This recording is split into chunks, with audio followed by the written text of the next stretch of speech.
Fuck. Your weekly dose of all things FSU Pistols and Pies starts right now. Here's Jeff Cameron. The Seminole Headlines 93.3 Real Talk Radio and Warchant TV begins right now. Anxiously begins kind of right now. There's Ira, there's Corey. I think we're all a little like, Because of the weather? Yeah, a little bit. Not because of his team, because his team's riding a win streak right now. Team figured it You out. think I was going to impugn the team to start the show? No chance. No, I'm just worried a little bit about the weather like everybody else. But this is the kind of dedication the three of us have to covering Seminole athletics. Yeah. It's insane. We could do like a lengthy baseball segment later today because we'd be prepared. We got you covered. Storms coming, doesn't matter. With a hurricane bearing down on us. Yes, we could. I'm getting out of town. I was going to say, I don't know if you two are, but I'm definitely getting out of town. Our guy's about to hop in his car and drive to Atlanta. Yeah. I may be not far from hopping in my car and driving to Atlanta here soon. We'll see. But nonetheless, we begin every show the way we should, which is a victory full-throated, hearty, yay, sausage from our friends at Register Sausage. And this time we can say it, as Corey noted, as victors. Not pity sausage. No, this is a celebration of excellence. It's a mix. A celebration of excellence. It's a mix. Register's getting a little spicy on the social media. They offered up some pity sausage to Cal. Twitter. Okay, nice. Yeah. After the game. Yeah. They wanted to get some of that. The great thing about it was this week, it was BOGO. It still is. There's a few more hours. You took the picture. It's BOGO at Publix, guys. Yeah. And so if you are in an area with Publix, go get your BOGO. If it's still left, man, with the hurricane coming, people probably cleaned them out. But you can give it a try. We stocked up, buddy. We got the andouille. We got the jalapeno cheddar. We did 4 different kinds. Jalapeno cheddar, where it's at, baby. That's all I need. Yeah. But then I also did the bun length, which is it's a good play. All right. It's a good play. And then I'm kind of disappointed, though, because I got the bun length. And then Kim and one of our kids just opted for hot dogs. I'm like, what are you doing? We have bun length registers. Yeah, we have bun length. But then I did this for a reason. But then I didn't, I was like, you know what? If they don't eat them, it's more for the dog. That's right, Big Daddy. It worked out. You can get some Daddy too. Ira. Yeah, Big Daddy's got his sausage for this big Orioles Yankees series starting tonight. Not real fun. Little on edge. Little on edge. We got Braves Mets for you and Lang. Got some money on the Mets. There we go. Already got some money on the Mets. Gonna win either way, baby. But Pirates aren't playing a meaningful game. No, it's been a minute. Yeah. So is that stat right about how many years you guys have been under 500? What do you mean? Tim texted me a stat that like 25 of the last 28 years or something, the Pirates have been under 500. I don't believe that's correct. We had 3 straight years where we were in the playoffs in 2015, 16. Crazy. Yeah, it's not good. It's not good. But also, they're the 28 years without making the playoffs, maybe? No, they made the playoffs. No. Buddy, I'm going to look it up. Buddy, you were watching the Pirates play a playoff game with me. I don't know what the numbers were, but the stat was that the Pirates sucked. The stat is the Pirates last won the division in 1992. That's the longest streak. Oh, that's absolutely correct. It's longer than the Marlins and Rockies, who didn't even get into the major leagues until that after that. Absolutely correct. Now that one's a fair one. I'm going to say, I'm going to look up the Hey, I might go 32 years without winning the division in baseball is crazy. Hold on. It's one of those weird baseball things. We had a year in which we won in 2015, 2016. We won 100 games, Ira, and didn't win the division. Yeah, well, some teams win divisions and some don't. Should have won more. Should have. Yeah, 103. That's right. So, I mean, listen, it's not like this was you know what? This ain't Pirates headlines. Ira did that. I know. Ira did that. He's trying to pee on my team. Well, Listen here. It's like the Orioles have been good ever before last year. Stop this. We were old. All uppity now that they're good. Cal Ripken's rookie season we're going back to, and you're over here talking smack. And I have embraced your Orioles as something I want. Yeah, and look at this guy. Yeah. He can't do it because he's still bitter. I didn't say it. You know what it is? He's bitter about 71 and 79. He'll never let it go. Mostly 79. He'll never let it go. I was a year old. Yeah, so he'll never let it go. Just because they can't beat the Pirates when games matter. He can't let it go. They lost the season series to the Pirates this year. I'm just saying. That was the most ridiculous series ever. The Braves lost the series to the White Sox. I just want to throw that out there. The Braves are 1.5 in the wild card behind. If they went 1-2 against the White Sox, win that series, things might be different. Anyway, 2 of the White Sox 35 wins. Yeah, I know. It's awesome. The only team they have a winning record against. Hey, we got a win on Saturday. Why don't we deflect baseball for the moment and get into that stomping. It's stomping. Stomping is a better word. Stomping the first few weeks. See what I did there? Yeah, I think Saturday still had a few stomps on the heart. We got the dub. Yeah, on a heart stomping like ahead. I don't know. That was tough because I knew what the reaction was going to be. You get a sampling of the social media landscape, which is never a great example of the best of us, but it's certainly, you sense that folks weren't satisfied with that 14 to win. But they were win. in the moment, in the fourth quarter. That was a great atmosphere. That was electric. And I think for 30 seconds after the game or during that stretch, you're like, let's go. You're all excited. Well, I don't know. And then the realization comes back to you that they just scored 14 points again. But the defense, you're excited about the way the defense played, the way the defense hit and attacked and then communicated, all the good stuff. And then you still are left with the realization that this offense is this offense. So there's the yin and the yang, as I like to say, the good and the bad. Did we properly address like what's any sort of specials or anything going on with Register Sausage? Because we got sidetracked on baseball. Yeah, it's still BOGO. And then if you go to registermeats.com, there was a promo code after the game. In fact, and I got recommended, a friend of mine texted that for their next promo code that Register should go with, take that blank off. In honor of Josh Farmer, take that S off. Take that cast off. Yeah. He's been steady making plays since. Man, he was. I did was pretty impressive. Closely. Yeah, he was done. I would have liked somebody on the staff to suggest that. Yeah, maybe before his brother did. You know what it reminded me though? Well, man, because you get into players. Sure. You know what it reminded me of though was remember we went to Pro Day and Josh Sweat didn't have the brace on. Yeah, and then he was like, "Who is this guy?" So we talked to his agent. His agent's like, "Yeah, man, I told him." These NFL teams don't want to see you with the brace on. You played 3 years with the brace on. Probably not a good idea. And it doesn't look great. You need to do, if you're going to do pro day, you need to do it without the brace. Took off the brace, and the rest is history. Yeah, I was going to say, he hadn't slowed down since. He's a good player. But, well for him. But it is a mental, I mean, it wasn't like Joshua didn't want to play well at Florida State, but it's hard sometimes for guys to, and I would imagine, man, if you have a hand or wrist injury, playing defensive line, man, that is all you're doing is grabbing and snatching. And if you don't feel comfortable with it or safe, that you're not going to re-injure it, I can understand not wanting to take it. Got to be able to use your hands. It's a critical aspect in addition to being very large. It's a critical aspect of your success on the defensive front. I'm happy for Farmer in the sense that, look, that group was impugned early on and for good reason.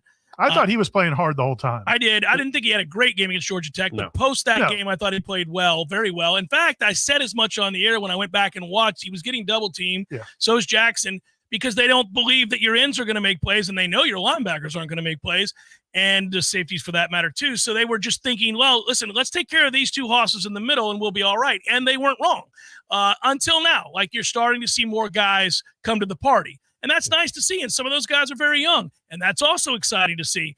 And that kind of leads us down the path of the larger discussion, which is how soon do we see some of those guys, in particular at quarterback?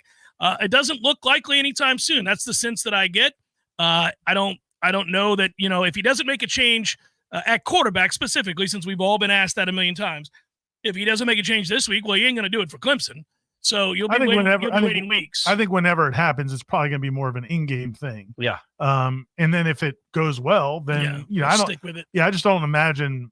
I'd be surprised unless there's a game where it's just a complete abomination, as if these haven't been. So how bad would it have to be?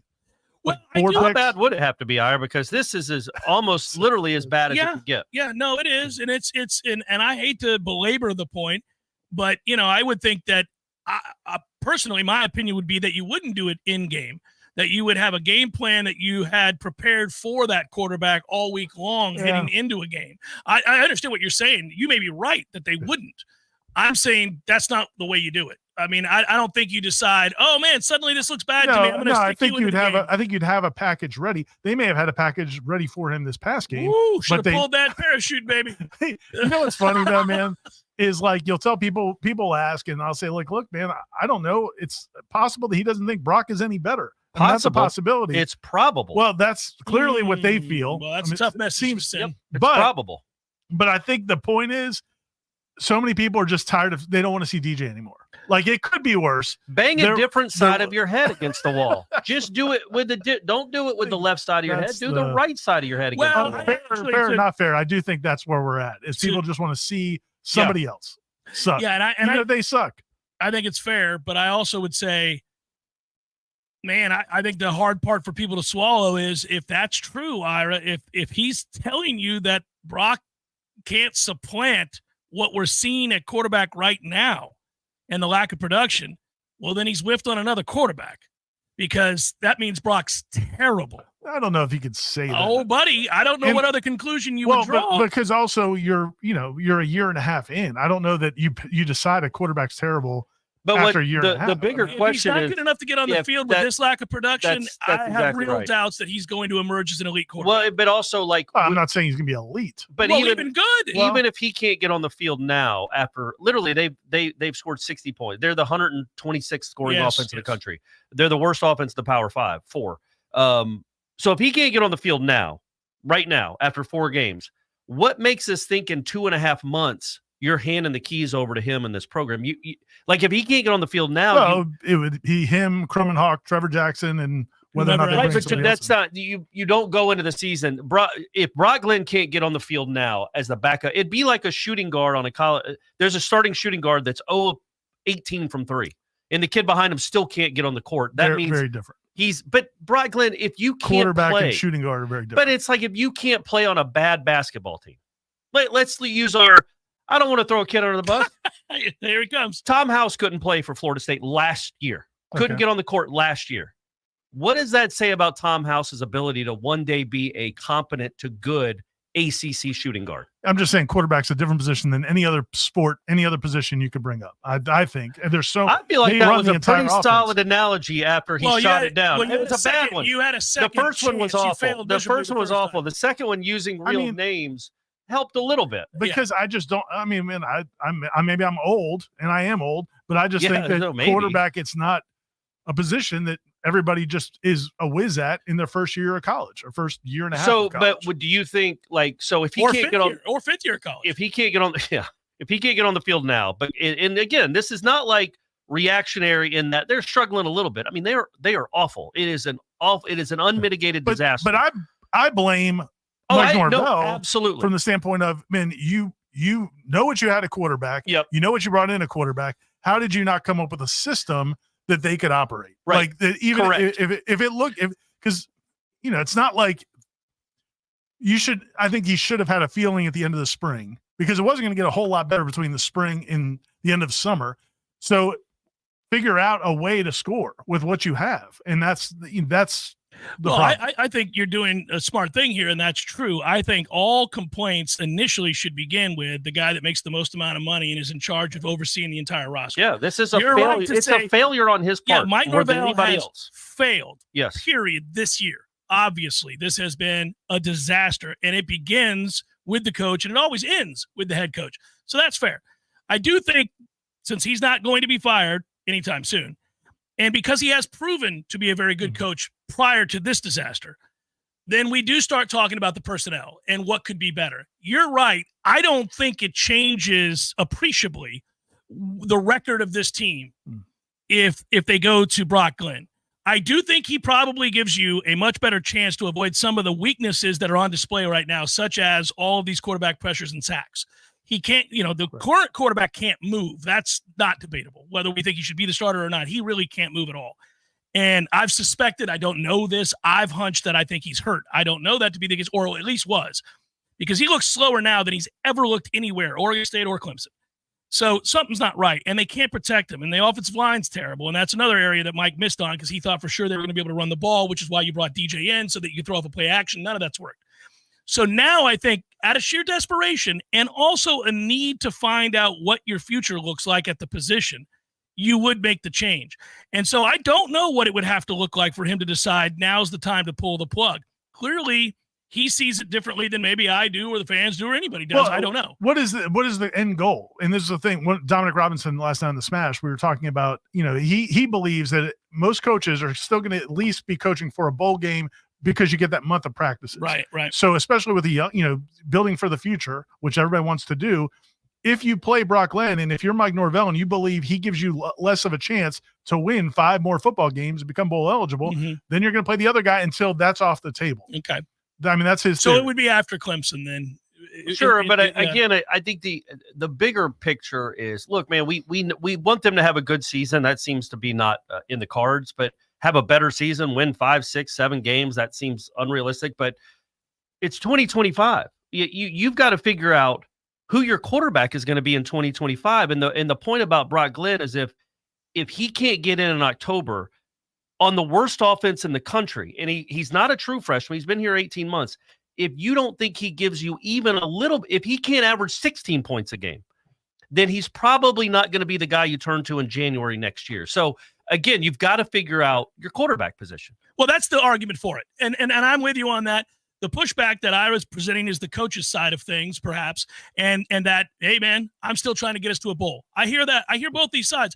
I'm just of the mindset, and I think most of the fans, and again, I'll represent the fans for a second. I think most of the fans are like, yeah, man, if we go 5-7, thanks. I mean, I'm trying to see what we can do. This is a disaster. You blew it this year. You blew it. Your opportunity's already come and gone. Let's go. Let's not do this again. Let's figure out what we are. Do we got to go back in the portal? Do we have anything that we can be excited about for the 2025 season? But the bowl argument makes sense, though. It does for the extra practice. Because and we could talk about bowl games are meaningless and all of that, but those 30 days, 15, 20 practices. The bowl argument makes sense. Especially for guys like Edwin Joseph and Conrad Hussey and dudes that are going to Darius Jones and all those young offensive linemen. So, but the problem I have, Ira, and I just want to add this. I don't think you're going bowling, and I think you have no shot to go bowling if DJ is still playing quarterback here through these next 4 games. The offense can't keep. Because that's the part of it is they're not doing anything that's going to allow you to win games, and and this is why the fans get upset because they're saying, well, he can't do anything right now consistently well in any way. And you're telling me Brock can't beat this guy out? Oh, sweet Jesus. And that's why they're assuming Brock's not any good. Maybe unfair. That's all I'm saying.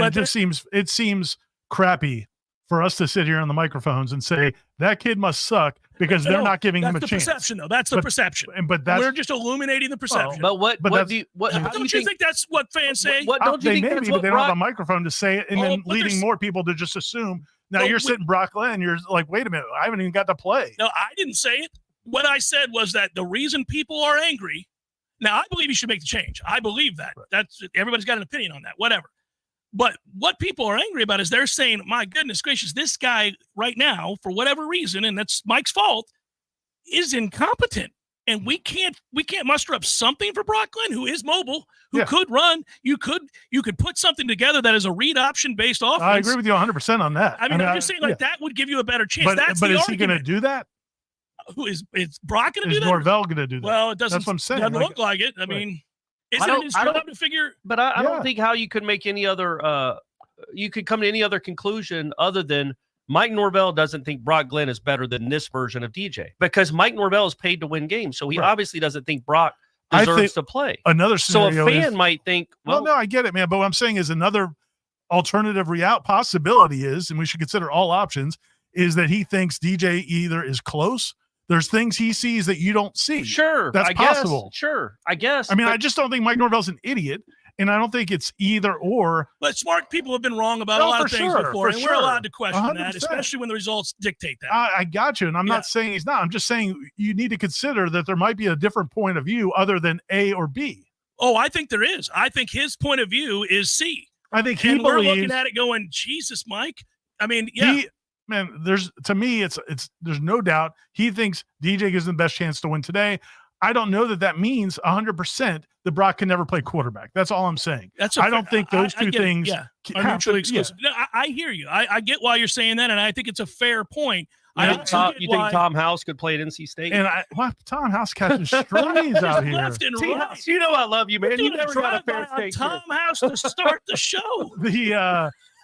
And listen, man, I from the first time I saw Luke Kromenhoek, but for a long time, I've thought Luke Kromenhoek would be the future. He was my pick that's fine. In 2025. Mm-hmm. So it's not like I'm saying that Brock Glenn's the future. I'm just saying it's not impossible. There is a world where he's not good enough right now to help you win with this team. Could be next year. Could be fine at some point. The other part of that, and we got to go to break, but the other part of that is that if Mike recognizes that everything around Brock right now would be an unmitigated disaster the way it is for DJ, and he says, well, we can't block. My receivers don't get separation. They don't make plays. My tight end doesn't block and can't catch. We had a multitude. He caught two of them. He caught two of the three. We got a multitude of issues, right? And he's saying, I already put this kid in an untenable situation last year when I fed him to the Wolves 4 hours before the game in the ACC championship, and then he had to play in that nightmare You know what that was against Georgia. And now I'm going to roll him out there when I've got nothing working, which is not his fault, but my fault. Why not let the rental take an ass kicking? There is that side of it. I'd like him to want to win games more than that. Well, now, listen, I agree that most coaches do want to win games and are probably trying to win games. And this is where the source of the disagreement with Mike is right now. I think he knows that DJ gives the offense the best chance to move the ball in his mind. That's what he thinks. There is no way because he's a smart person. He's moved the football his whole career. Well, he knows what yet here. Right. Not once. Yeah. And it's not I'm saying Norvell. Norvell has moved the football. Norvell has moved the football. DJ Norvell has moved the football to and put up a bunch of points. Yeah, sorry. So the fact that he's playing DJ over Brock Glenn should tell all of us that he thinks DJ is better than Brock Glenn. I guess. There's no other rational explanation. And I think it's fair for you to say DJ has blackmail on him. And I think I heard that theory. And I think it's fair for you to say after that concerns me about Brock and his ability to be the guy. Correct. Yeah. But I don't think it's fair to say that means Brock sucks. He'll never play here. Yeah. And I think to me, that's nonsense. It's also fair to say that we're concerned about Mike's vision these days. Like his actual vision? Like what he's seeing. We're getting concerned that his conclusion is it can't get better than that. You need some LASIK? I'm like, my man, I'm not real sure that's true. I get what practice is. Yeah. I get what practice is. We may want to pull the trigger here at some point and see that we get something else other than this. Because right now, you go, long, protracted periods of time in which the ball is not matriculating down the field. 2 hours of real time. Man, the ball moved down. They had drives. They would have had 200. They had 200 yards of offense in the first half. That's not terrible. How many total against in the second? Cal? No, I know, but I'm saying they did move it in the first half. The running game looked pretty good early on. Yeah. Passing game is yet to look good at any point. I don't mind. I was going to say the whip out sideline. I like those passes. Those are coming around. Okay. More passing attack is right on the verge of being pro. It's all disgusting. I'm just not looking at it right. Seminole Headlines 93.3 Real Talk Radio. Warchant TV continues in a moment. This is Hugh Tomlinson, president of the Tallahassee Quarterback Club. I invite you to join our historic club supporting local football since 1949. Don't miss our exciting events featuring legendary and popular football personalities. Get updates from FSU coaches, win great door prizes, and stay on top of all local football. Attend our next event featuring NFL legend Terrell Owens on October 1st. Get your tickets or join our club at TallahasseeQBClub.com. That's TallahasseeQBClub.com. Get in the game. Get in the club. There's fun to be had every night at the Corner Pocket. Take-home prizes on Trivia Tuesdays and Beer Bingo Thursdays. Kickstart your weekend with Martini Fridays. Plus, happy hour runs every weekday and game day specials every time the Noles take the field. Watch all the best games at the Corner Pocket's Vegas Wall, featuring 560 inches of flat-screen TV heaven. Oh, really? The best food, the best drinks, and the best place to watch all the games. Tallahassee loves the Corner Pocket.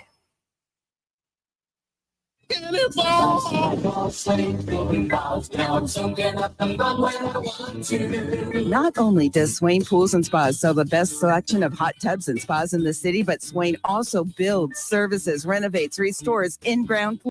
Is your pool ready for the summer season? Ask about our scheduled maintenance plans to ensure your pool is always clean, balanced, and ready for a swim. Does your pool have a leak, broken heater, or maybe needs some restoration? Is your pool showing its age and needs a facelift? Our renovation crew specializes in applying the latest modern techniques to transform your old pool into the oasis you always wanted. Swain Pools and Spas is Tallahassee's premier pool everything store. Call us today and we can answer all your questions. 850-386-7113. That's 386-7113. Or contact us online at swainpools.com. And right next to Swain Pools and Spas is Tallahassee Car Care, the only repair shop where you can take a dip while we repair your whip. The kids are back in school, and that means more homework, more projects, more research, and more screen time for the kids. These days, you can't get much done without using a phone, tablet, or computer, so you'll need all your devices working properly. Macklemore Systems is here to help. Not only can you get repairs, upgrades, and replacements, but you can also get expert advice, guidance, and consultations on how to maximize the use of your Apple gear. The Trapper Keepers are gone, and in this digital world, Macklemore Systems are your digital experts. Online at MacklemoreSystems.com.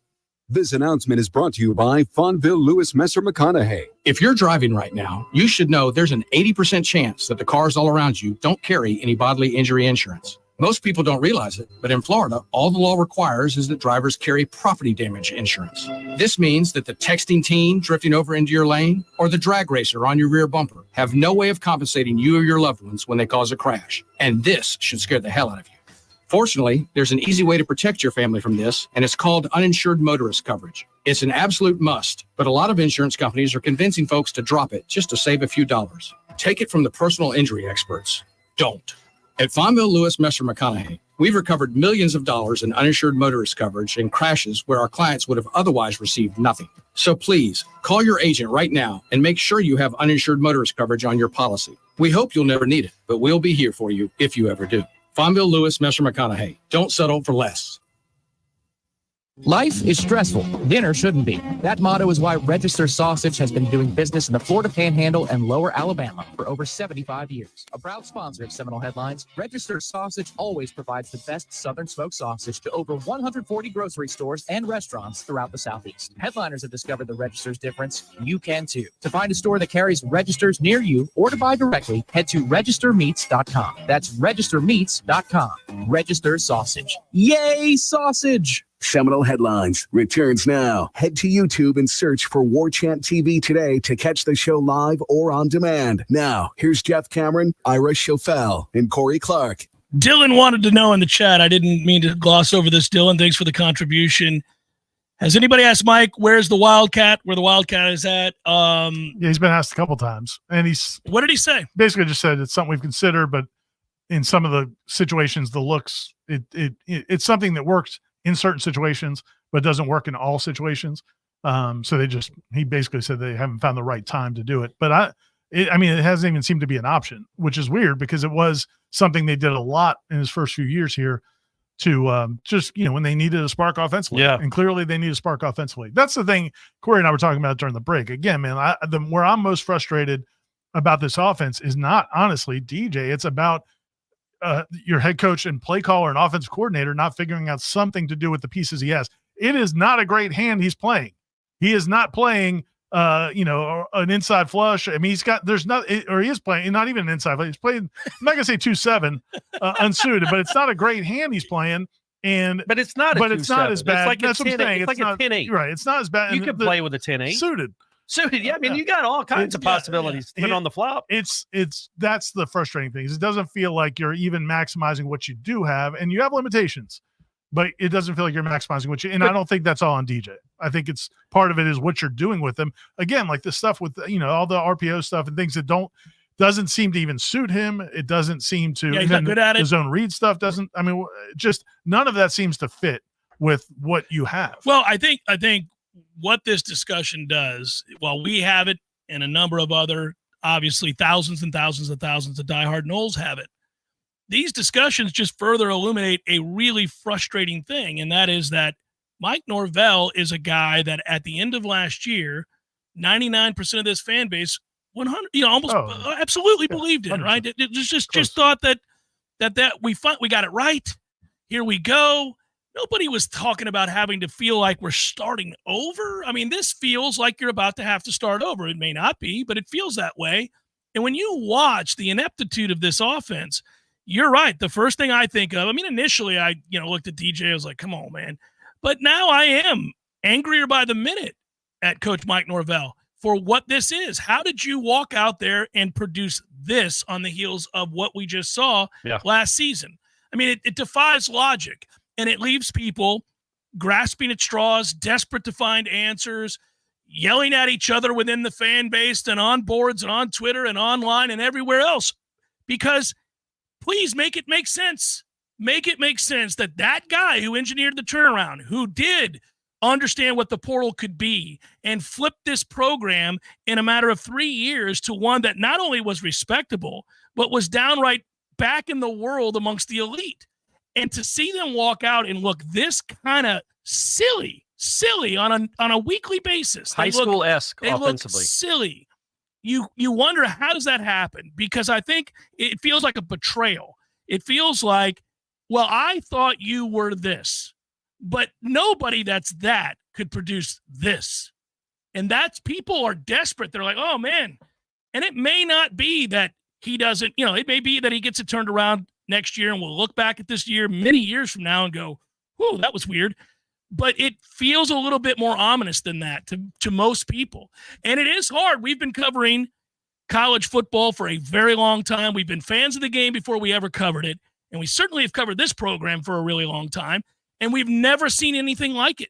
You've never seen somebody have an undefeated season, win the conference championship, turn a program's culture completely around, and walk out onto the field the next season and be 0-3 against that group. Yeah. 1-4 overall. That offense. With that kind of offense, the stark contrast of what was and what now is impossible to wrap your mind around. And I think that's led to even more angst. It seems sometimes almost vitriolic beyond reason. Yeah. That's the internet. But it's true. It's like, what gives? What are we missing? Well, don't you think a lot of that, though, that's why DJ catches so much grief, is because he's the one thing that changed. The offensive line is essentially the same. The coach is the same. The offensive line coach is the same. Now, you lost some receivers, pretty good ones. But DJ is the face of this offense. Of the change. But it's not his fault. No, but this offensive line has regressed, and I know that's we know again, that. that's all goes coaching. back to the coaching. That DJ was not put in a great position to succeed. He has not overcome that, but he was not put in a great position to succeed. And so that's where it's like, I hope the shift goes from, why isn't Brock playing, or DJ sucks, or blah, blah, blah, to like legitimate, like, reflection from Norvell and that staff is like, this can't happen again. And I've got to figure something out, because this is pathetic. This is a joke of an offense. This is literally, they average less points per game than Jameer Watkins did last year. Yeah. It's crazy. That's crazy. That's crazy to be averaging 15 points a game. They average more than Tom House. Man, Tom didn't get opportunities. And if he had his opportunities, we may be having a different discussion, buddy. That's true.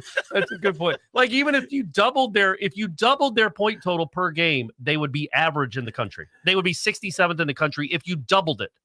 I like you guys.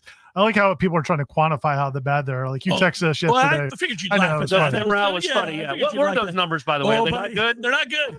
I went through like 16 different ones. I almost sent you, just because we have the running joke, all 16. But then I just grouped them all together for my show. It was like, but don't you? That is kind of problematic. Jeff's point about, like, these elite coaches, they don't. You wouldn't expect Kirby just 1 year to have a defense that was giving up 41 points per game. I get it. I get the people he has, but Florida State has better talent than anybody they played so far, and they've still looked like this. So what's Clemson going to do to them? But so that's where I think fans are right to wonder. You hope it's a 1 year blip, but how did you get everything so wrong? I think, to me, I think you have to look at things from a big picture standpoint. I think he was clearly wrong about the offensive line. He thought that was going to be the strength of his team. They'd really be able to run the football well. I think he knew that they were not great at receiver, but they brought in some new weapons, Malik Benson, Jalen Brown. They thought maybe they'd hit on those guys. Hakeem being hurt didn't help. Hakeem being hurt. Destin Hill blowing out his knee in the spring. Destin Hill really hurt. That really hurt. That's one we don't talk about nearly enough. So those things definitely hurt. And then I think he's, his belief in players, I think sometimes is a good thing and sometimes it's a bad thing. I mean, look, man, everybody in this fan base, not everybody, a huge portion of this fan base wanted him to move on from Jordan Travis. Everybody wanted him after 2021 to go get a portal quarterback. Yeah. And he didn't do it. He was like, no, I'm going to ride with this guy. And everybody gives Kenny Dillingham all the credit for Jordan, and he deserves a lot of credit for it. But when Kenny had gone, and Norvell was like, no, this is my guy. I'm sticking with him. And it paid off. Ryan Fitzgerald, man, like, we all wanted him to get benched. They brought in a new kicker to compete. Fitzgerald wins the job. He's now maybe one of the best kicker in the country. With some of these other skill guys, I think he took the same approach. And I think he's maybe taking the same approach with DJ, where he believes it's there and he can bring it out. Now, he may roll snake eyes. I mean, it may not work out for him, but I think that's just kind of who he is, maybe to his own detriment.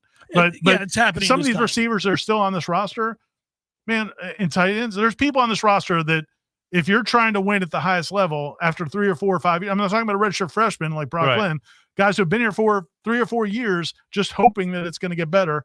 Probably is. I'm guessing some of those other coaches aren't riding with those guys. It's tough. It's tough to see this kind of catastrophe and not have serious questions long term. I think it's normal because, again, I don't think you would see a lot of elite coaches have this kind of downturn to this extent. It's not just the record either, although the record's a big deal. Yeah, it's the lack of production across the board on this offense, and it's staggering. Now, it's the worst offense they've had to start a season since 1973, which they went winless. It's tough to already beat that. Yeah, well, the 73 team only scored 37 points in the first 4 games, so they dominated that. This team would talk smack to that 73 team 73 all team day would have long. Get ready for this ass kicking out here today, boys. Yeah, 31-20. Yeah. Fitzgerald kicks the field goal late. 31 points. That'd be something. Woo, buddy. Well, they got a chance this weekend against the bad SMU defense. Sure.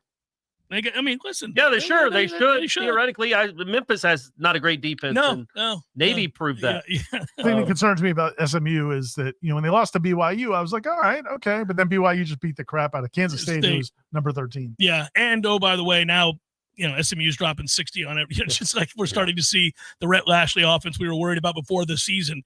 Yeah, it's tough. I do completely get the consternation in this fan base, though. Like, a lot of times we'll be like, this is a little overblown. I don't. I think this is serious. Like, I get why everybody's really worried right now, and they're mad at Mike, and they should be mad at Mike. And this is unacceptable at Florida State. It can't happen where you look like this. You can lose games. You can go 6-6. You can go 7-5.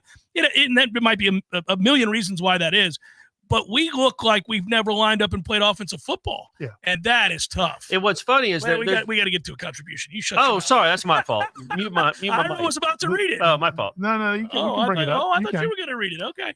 Noel Kev writes, do we think maybe Norvell is worried about the perception of the quarterback room if he replaces DJU with Brock, and Brock does a lot worse? Then maybe it's either Crom for sure in 25, or you have to hit the portal again. Yeah, there is a world where Brock Glenn, we say it can't get any worse, but I guess there is a world where it could. As we've talked about, we think his mobility would at least get you out of some negative plays, but who knows? Yeah, maybe. It's just. I don't think it's going into his thought process. I think it's the simplest answer, man. I just think he thinks, rightly or wrongly, he believes that they're closer to being better on offense, decent on offense, sticking with DJ than starting over with Brock. And somebody in the chat, I think King Mac, said, the difference is Jordan Travis had 2 more years, whereas this is DJ's only year. That's true.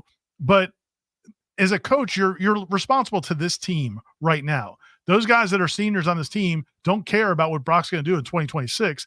They want to have as good a season as they could possibly have. So it's early to write off your season and say, we're going to go with the guy that we think can be the guy next year.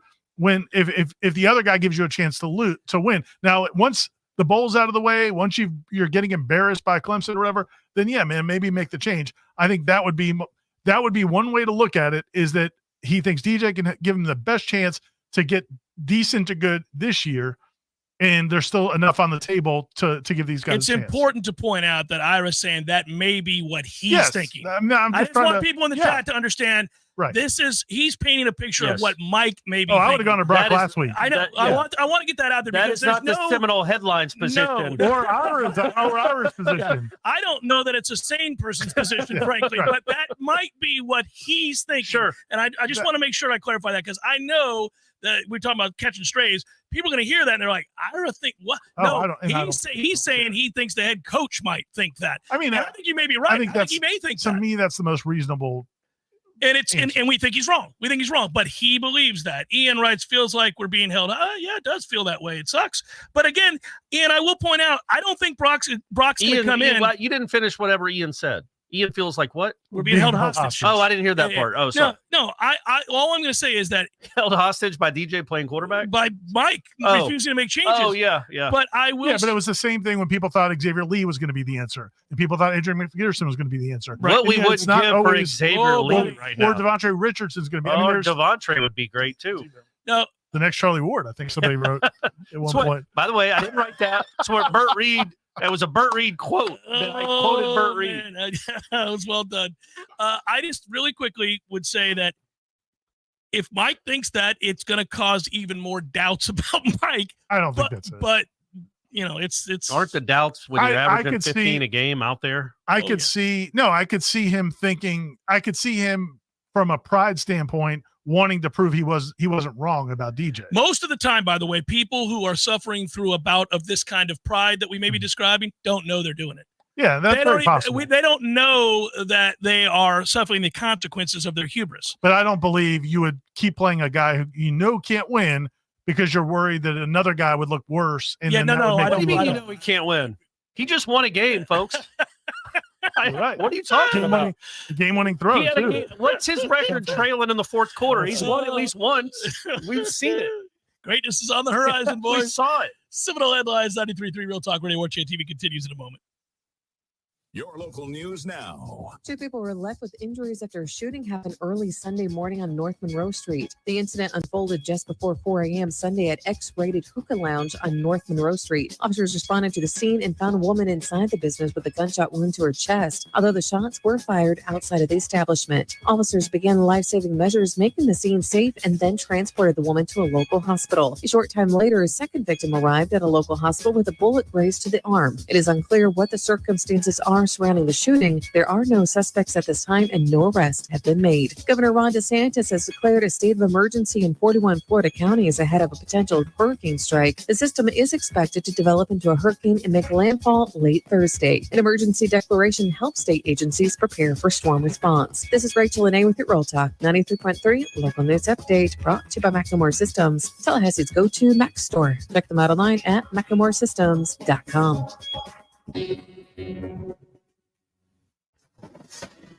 This is meteorologist Paul Trombley with your Real Talk 93.3 weather update. A hurricane watch continues. A flood watch begins at 8 p.m. tomorrow night. Mainly clear skies this afternoon with daytime highs approaching 91. Southeasterly winds 5 to 10 miles per hour. Mainly clear skies again tonight. Lows level out around 73. This report is brought to you by the Lawn Johns. For all your landscaping and lawn care needs, visit thelawnjohns.com. Right now, it's 89 degrees. Hey, let me tell you about my friends at Tried and True Consulting, a Seminole-owned business that specializes in payments and business solutions. Tried and True's core expertise includes card, ACH, point of sale, mobile, e-commerce, and hosted payment solutions. Tried and True will help you reduce costs and increase your bottom line. That always sounds nice. Whether you're a retailer, restaurant, licensed professional, or service industry, Tried and True is saving you money. Tried and True's expertise extends to payroll, video menu ad boards, IT services, web design, and social media. It's time to make one call and tell the competition to take it on down the road. Call Don or Joe today at 844-464-6653. That's 844-464-6653. When you do business with Tried and True, they contribute 10% of the net revenue to the battle's end. So go Tried and True today. Call 844-464-6653. Life is stressful. Dinner shouldn't be. That motto is why Register Sausage has been doing business in the Florida Panhandle and Lower Alabama for over 75 years. A proud sponsor of Seminole Headlines, Register Sausage always provides the best Southern smoked sausage to over 140 grocery stores and restaurants throughout the Southeast. Headliners have discovered the Register's difference. You can too. To find a store that carries Registers near you or to buy directly, head to registermeats.com. That's registermeats.com. Register Sausage. Yay, sausage! Seminole Headlines returns now. Head to YouTube and search for Warchant TV today to catch the show live or on demand. Now, here's Jeff Cameron, Ira Schofel, and Corey Clark. Rolling on, Big River, Seminole Headlines. And see, this is fun. Everybody's engaged and yelling at each other. It's a good thing. We're good. It'll only get better as the winds begin to mount. We talk about the turnaround. We talk about the turnaround. Well, that fourth down stop the other night, the Edwin Joseph sack, will be maybe the turnaround of the season. It was fun watching Edwin Joseph play. It was fun watching Darius Jones play. Yeah, he can play, man. But the defense has played well the last 2 weeks. Still not great. Still, you roll your eyes sometimes. But even some of the big Cal plays were great plays. That's what I'm saying. Yeah. Like the thing that was so maddening about Boston College was, you're just not going to cover a running back. You're just going to give them a free 50 yards. But that stuff has stopped. And since it's stopped, these teams, for the most part, have kind of earned, there were some tight ends open in Memphis, but Memphis is a good offense. Yeah. And that kid made some plays. Yeah, but man, that's what we thought we were going to see all year from that front four. It just looked different. It looked better. It looked more Florida State-like. So that was good to see.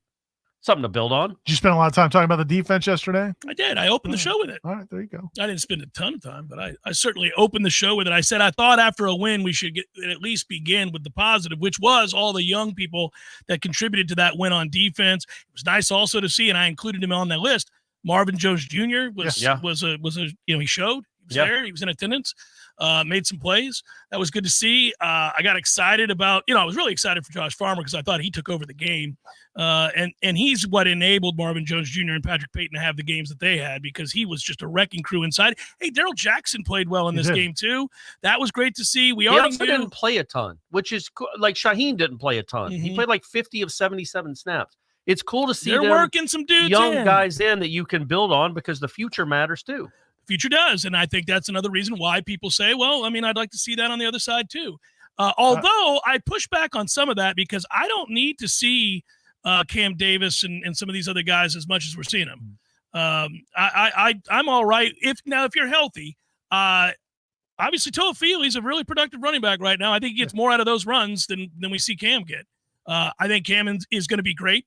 And I think that, I'm not convinced of that, but he's going to be better than he is now. Right now, that's true of most freshmen. But he's legitimately like getting the yards that are there and not anything else. I don't know what his yards after contact are. Yeah, I'd have to see that. He pushes some people. He's a big dude, yeah. But he's not breaking tackles. And if it's a 5-yard gain to be had, he's getting 5 yards. They need some special out of there too. They don't give you a lot of creases. But when they do give you a crease, Toafili is the one that can turn a 5-yard game into a 12-yard game. I thought he hit those hat-on-the-hat runs downhill. Really well. I thought it looked like it's supposed to. I don't know you can be running Toafili 28, 20, 30 times a game, though. I mean, he's just you know what? Let's find out, Ira. Well, let's find out. I agree you can't, but how about 15 a game? He ran 17 times. Yeah, first time this year we've seen him sort of featured. No, hold on. That's why I praised it, Ira. Don't do that. No. He hasn't touched the ball prior to the damn game we just saw. But then you're saying you want him less Cam Davis. It's like, who's going to get those carries? Yeah, that's the problem. They're hurt. They're hurt. No, they got Roydell and I didn't want Roydell anyhow. And Cam Davis. Jalen was never going to get those carries. He was going to get a lot. So you want more Keziah? Oh, I want more of. I don't want more of that. I want more of Toafili. If you got to parse the other 7 carries or 8 carries amongst 3 other guys, no, that's what I was saying is that the running back depth isn't there anymore. Roydell is out. Lucas is out. We don't want. I would rather see Danzy get a couple opportunities. I'd like to see Danzy play too. I'm just saying I do think I believe Cam Davis is going to be really good. I do too. I'd like to see him keep getting opportunities. I think he needs to bust one just to feel it and see when they get some. He also got shook up in that game too. Early, and he came back. That was cool to see. That was really nice. Shoulder pads off, walk in the locker room, and then comes back. Tough kid. And I think he's going to be a good player. He's got to grow into it a little bit. And I was surprised that Keziah didn't get some of those carries personally, but who am I? Well, again, I think that if you're going to play inside, if you're going to run inside zone like they did and put a hat on a hat, which is nice, the guy that gives you the best chance to break a long one is Toafili, is the point. Yeah. And I think that, yes, he's going to have to be spelled because he's not big and he will get hurt and he's already banged up. So, yes, you're going to have another 10 carries dispersed amongst others. I feel that. But I do – Keziah could get carries. I'm not out on Keziah. I know he dropped the screen pass. That was tough. That was awful to see a couple games ago. But I don't think he's terrible. Right. And Sam Singleton got some reps, as Glenn says in the chat. That is true. But, yeah, I mean – I do think that I felt like there's something they can build upon in the running game in that game. Now, Cal's defense, I don't think Cal's defensive line is great in terms of like just physical mass. It's not going to be – there's going to be other bigger, stronger defensive lines they're going to face, but I did like the approach. I like the way they seem much more confident in what they were doing on the offensive line in that game. That's something positive to build on. Agreed. In the running game. Now, the passing game is it's hit or miss. It's been a disaster. It's hit or miss. And even, and again, like if you just hit on some of these plays, I mean, they probably, I mean, in that game, the pass to Benson, your stat line, instead of being, for 175, it's for 260. Yeah. I mean, it's a touchdown. Yeah. So it's 2 touchdowns. Yeah. You give you an extra touchdown. Yeah. Well, that was the point I was going to make before Jeff Rudley. Well, no, it wasn't Rudley because you got to a donation, which was nice. That's right. But like, these missed opportunities we've talked about, and they're real. Like Keziah not catching that screen, Morlock multiple times. They're big plays, and they count. But it's like, okay, that would have gotten you to 19 points. You know what I mean? Like it still wouldn't have even gotten you to average if you're making these plays. And I think that's the overriding concern is like, it's not like they're real close to being a good offense. They're still not even close to being a competent offense. They could make some more plays. There's some more plays to be made, but it's still at best is mediocre. It's just a weird place that we're in because we saw how bad they were the first few weeks, and it seemed like it was getting worse and worse. Mm-hmm. You know, I felt like Boston College was worse than Georgia Tech, and I felt like Memphis was worse than Boston College. And then last week they did get a win. Defense was much better, and the offense was actually better. Is it what it needs to be? No. And it just feels like, okay, it was 2 points better. It just feels like if all we're going to do is harp on how awful the offense is, it's like, well, there was nothing other than going from a 1 on a scale of 1 to 10 to a 9. Like we were just going to come here and kill them again. And I don't know, man. Like I feel like they did show some progress. You know, is it I what think it in the needs to run be? game, No. I'm with you on that. Yeah. I don't see it as much, certainly not consistently in the pass game, and I don't see the path forward in the passing game, but I do in the run game. The physicality in the run game looked like it did in the first drive against Georgia Tech. Finally, again, you were pushing people around. You weren't trying to run as many, and not early anyhow, counters. I mean, those slow developing outside plays get blown up. You see that the inside stuff with the guys are allowed to go straight ahead. I think you got to use your mass. They have a big group up front. I don't know why you don't just fall back on that. It's not going to work against Clemson, but it can work against SMU. It can work against several teams, certainly work against Cal. It could work against Memphis. It can, I mean. And then looking at the big picture, Corey and I were talking during the break because you don't come over anymore. Sometimes you used to come over and talk to us during the break. I do sit over there and pushing buttons, man, like a pilot. But we were talking during the break about, listen, man, he's going to have to really almost no matter what happens in these last 8 weeks. I mean, he's going to have to really take a close look at himself. Oh, yeah. And whether or not he needs an offensive coordinator that is a real offensive coordinator where it's his offense. Right, right. I know what he meant. Or if it's, or if it's just changing a couple of coaches to give you different looks, whatever it is. I mean, it's all on the table, man. Because when you're this bad, it is all on the table as far as changes. Yeah. Because again, I just go back to, there's a guy, I can't remember his name. The guy emails me every week about Trevor Jackson. And I'm with him, man. Figure out a way. He threw a touchdown today. He threw a couple picks. He's in a tough spot. But he's on the scout team. Dude. He's an athletic dude that has an arm. Yeah. And it literally, could he average less than 15 points a game? And what's frustrating is why not have Jameer Watkins at quarterback? He averaged 15.6. Cam Davis played quarterback in high school. I think Tom House was a swimmer. He was. That's right. There you go. Yeah. The FSU swim team should have taken note. Should have been a two-sport star. I guess that's the thing. Like it's not a it just feels like they're I don't know. Like it seems like we're grasping at straws, but like what are you can't just keep doing this. It hurts because you've got all of this season still to go. And you can't make the changes you're talking about making, dramatic changes, until after the offseason. Yet we have to watch these games. And they make us feel a certain way when we watch them, which is gross. It really hurts our feelings. Seminole Headlines, hour number 2, forthcoming. Sarah here with Seminole Auto Glass. Hey, Greg. Hey, what's up? It's turkey season. Have you? Hey, headliners. It's time to talk Shopify. As you remember, a couple years ago, we decided to create and sell Headlines merch for the best podcast listeners in the world. That's you. But I had no idea where to get started. Now I'm selling Yay Sausage shirts, and it's so easy, all because I use Shopify. Shopify is the global commerce platform that helps you sell at every stage of your business. Whether you're a startup working out of your man cave or IPO ready, Shopify is the only tool you need to grow your business without the struggle. Shopify puts you in control of every sales channel. You could be selling Don Julio socks from Shopify's in-person point-of-sale system, or offering headline shirts from Shopify's all-in-one e-commerce platform. Whatever you need, you're covered. What I love about Shopify is how no matter how big you want to grow, Shopify gives you everything you need to take control and take your business to the next level. Because businesses that grow, grow with Shopify. Sign up today for a $1 per month trial period at shopify.com/warchant, all lowercase. Go to shopify.com/warchant, all lowercase, now to grow your business, no matter what stage you're in. That's shopify.com/warchant. Marino Heating and Air. Online at marinoac.com. Florida license number CAC 1816186. There's no heating and air conditioning. We're all going through our own fitness journey. We want to get the most out of our time in the gym or with a trainer. We want to eat the right things and do the right things to be in the best shape possible. Why not find out exactly where you're at in that journey by getting a DEXA scan today? It's the most accurate measurement of all body composition methods. It is the gold standard in what is used in clinical diagnosis, the only method that can determine bone density and give a direct measurement of visceral fat. You can do so and save a bunch of money. That's why I'm here, guys. Use Jeff25 as a discount code for 25% off any of the services at DexaFit. It's not just a DEXA scan. They have red light therapy that helps accelerate wound healing, pain relief, muscle recovery, improve circulation, skin health. They'll also give you tips on personalized nutrition with weight management, fitness optimization. These are all things that you want to do to help correct imbalances. Go see our friends at DexaFit and save right now. Use code Jeff25. Discount code Jeff25 for 25% off any services at DexaFit.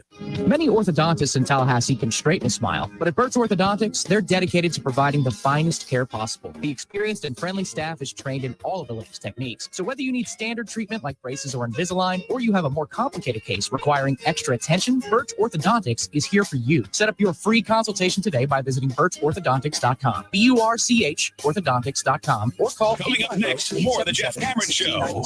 Live and local on Real Talk 93.3 WVFT, Crescent, Tallahassee.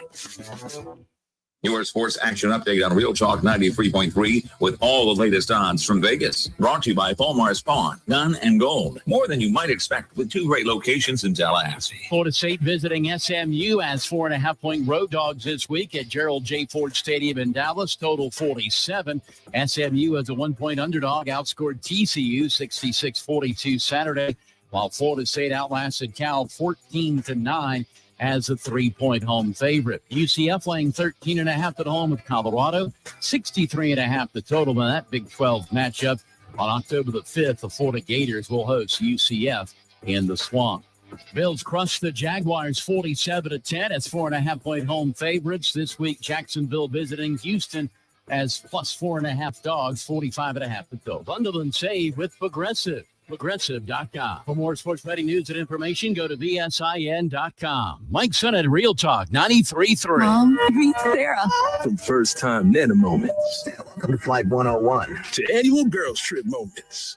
Your can't miss moments are worth protecting against RSV. If you're 75 or older or 60 plus with a chronic condition like asthma, COPD, heart disease, or severe diabetes, you're at higher risk of landing in the hospital from RSV. And there are no prescription RSV treatments. Check eligibility and schedule your RSV vaccine at vaxassist.com. Where should we go next? Sponsored by Pfizer. So my home is also my office. And before I can focus, every room's gotta be clean. That means tidying up, then spraying my Febreze Air Mist. Ooh, that's fresh. Febreze Air Mist scents are all high quality. They fight any weird funk, and they give my air an instant boost of freshness. So not only does my home smell good, I feel good too. After I Febreze, it's time to start my day. Breathe happy, Febreze. Pinch A Penny Pools has the largest selection of premium hot springs hot tubs in the city. You might even call it Tallahassee's Hot Tub Hub. 12,000 square feet of hot tubs, with over 50 of them on site. Over 20,000 gallons of tub capacity to choose from. That's 4,620,000 cubic inches of hot tubs. But I digress. So why should you own a hot tub from Pinch A Penny Pools and Spas, you might ask? Well, I'll tell you. Number one, health benefits, of course. The healing powers of soaking in a hot bubbling pool of water go back centuries. Google it. Number two, Pinch A Penny has hot tubs with technology called Freshwater IQ. It gives you real-time chemical readings and tells you exactly what to add to keep the water at peak perfection, with automated analysis to help you control the chlorine and pH. It's hot tubs for dummies. Sign me up. Number three, they have the best prices, of course. Plus, you get a free accessory and no interest financing. Easy peasy. But if you don't want to take my word for it, check them out yourself. Pinch A Penny Pools and Spas. Locally owned, locally operated, and the easiest way to find relaxation at home. There's fun to be had every night at the Corner Pocket. Take home prizes on Trivia Tuesdays and Beer Bingo Thursdays. And kickstart your weekend with Martini Fridays. Plus happy hour runs every weekday and game day specials every time the Noles take the field. Watch all the best games at the Corner Pocket's Vegas Wall, featuring 560 inches of flat screen TV heaven. Oh, really? The best food, the best drinks, and the best place to watch all the games. Tallahassee loves the Corner Pocket. What will the Noles do to follow up an unconquered 2023? Warchant.com, the market leader in FSU football and sports coverage, is the place to find out. Join the largest FSU fan community and talk Seminole sports in Warchant's Travel Council and premium recruiting message board forums. Enjoy special access to multimedia elements like Wake Up Warchant, The Jeff Cameron Show, and Seminole Headlines, plus exclusive forums with FSU student athletes and a members-only discounted garnet and gold. Warchant.com is your ultimate Seminole sports source. Head to warchant.com and sign up today. Never forget that moment. As long as I live. My first call ever as a member of the National Guard. When we got to the armory, they briefed us on the wildfires. They were getting dangerously close to homes. Helicopters were going up to drop water on the fires. Guys in the unit were preparing for firefighting with local fire crews. At that moment, I got my first taste of just how important the Guard is to my community. See how the Guard can be an important part of your life at nationalguard.com. Sponsored by the Florida National Guard. Aired by the Florida Association of Broadcasters and this station.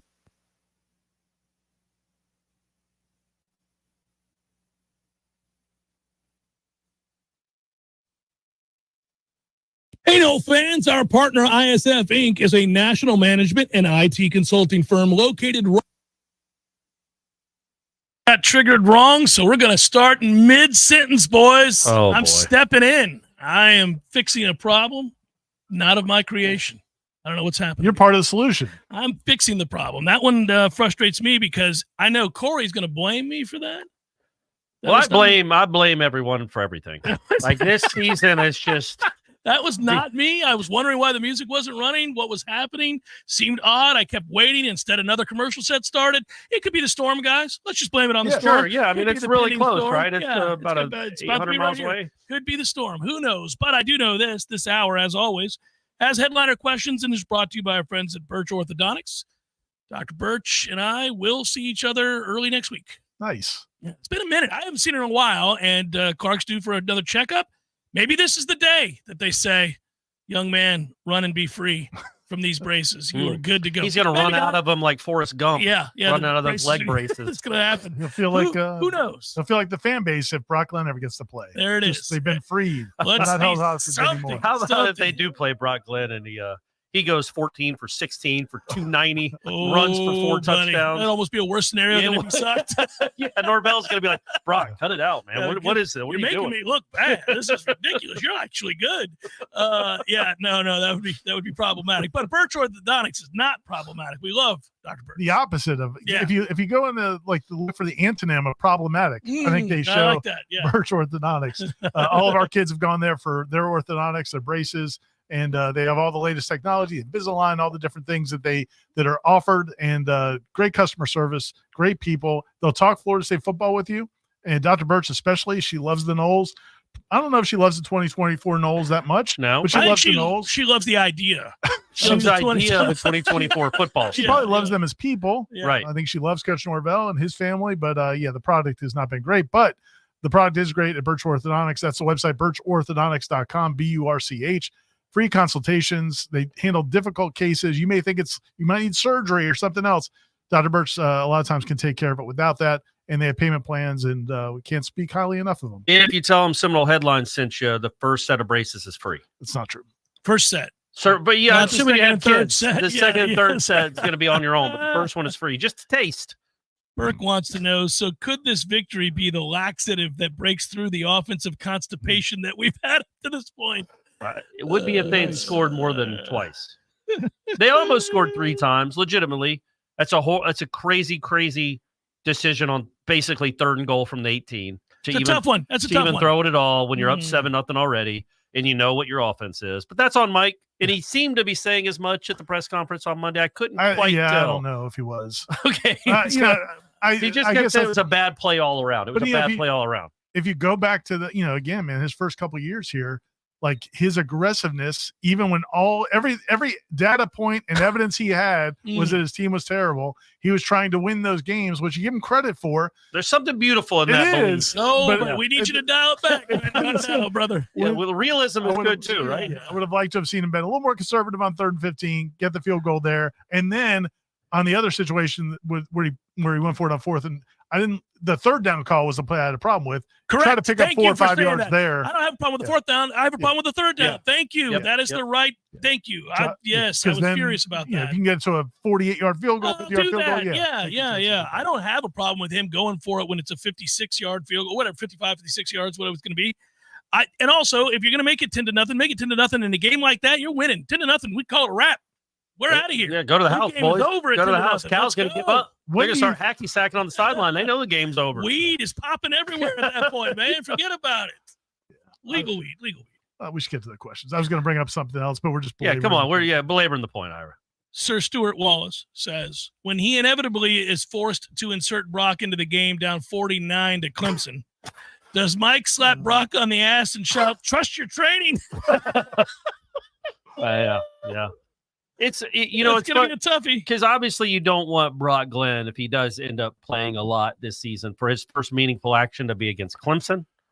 But then DJ, who already seems like he has the weight of the world on his shoulders, then going and playing Dabo and his former team. Maybe that's what's going to unlock. I don't feel like that's Maybe a great fire inside. I don't think that's a great combination either. To like he already looks like he has the weight of the world on him. Yeah. Imagine then what he's going to look like playing his former team. That's yikes. They're going to need a COVID outbreak. They don't have to play that game. Should FSU, this is from Tom, consider the reported compromise to stay in the ACC with the additional revenue and reduced GOR? It could potentially be an additional $30 million a year until 2030 after savings on exit fees and attorneys. We could use all that money to hire the Navy offensive line coach.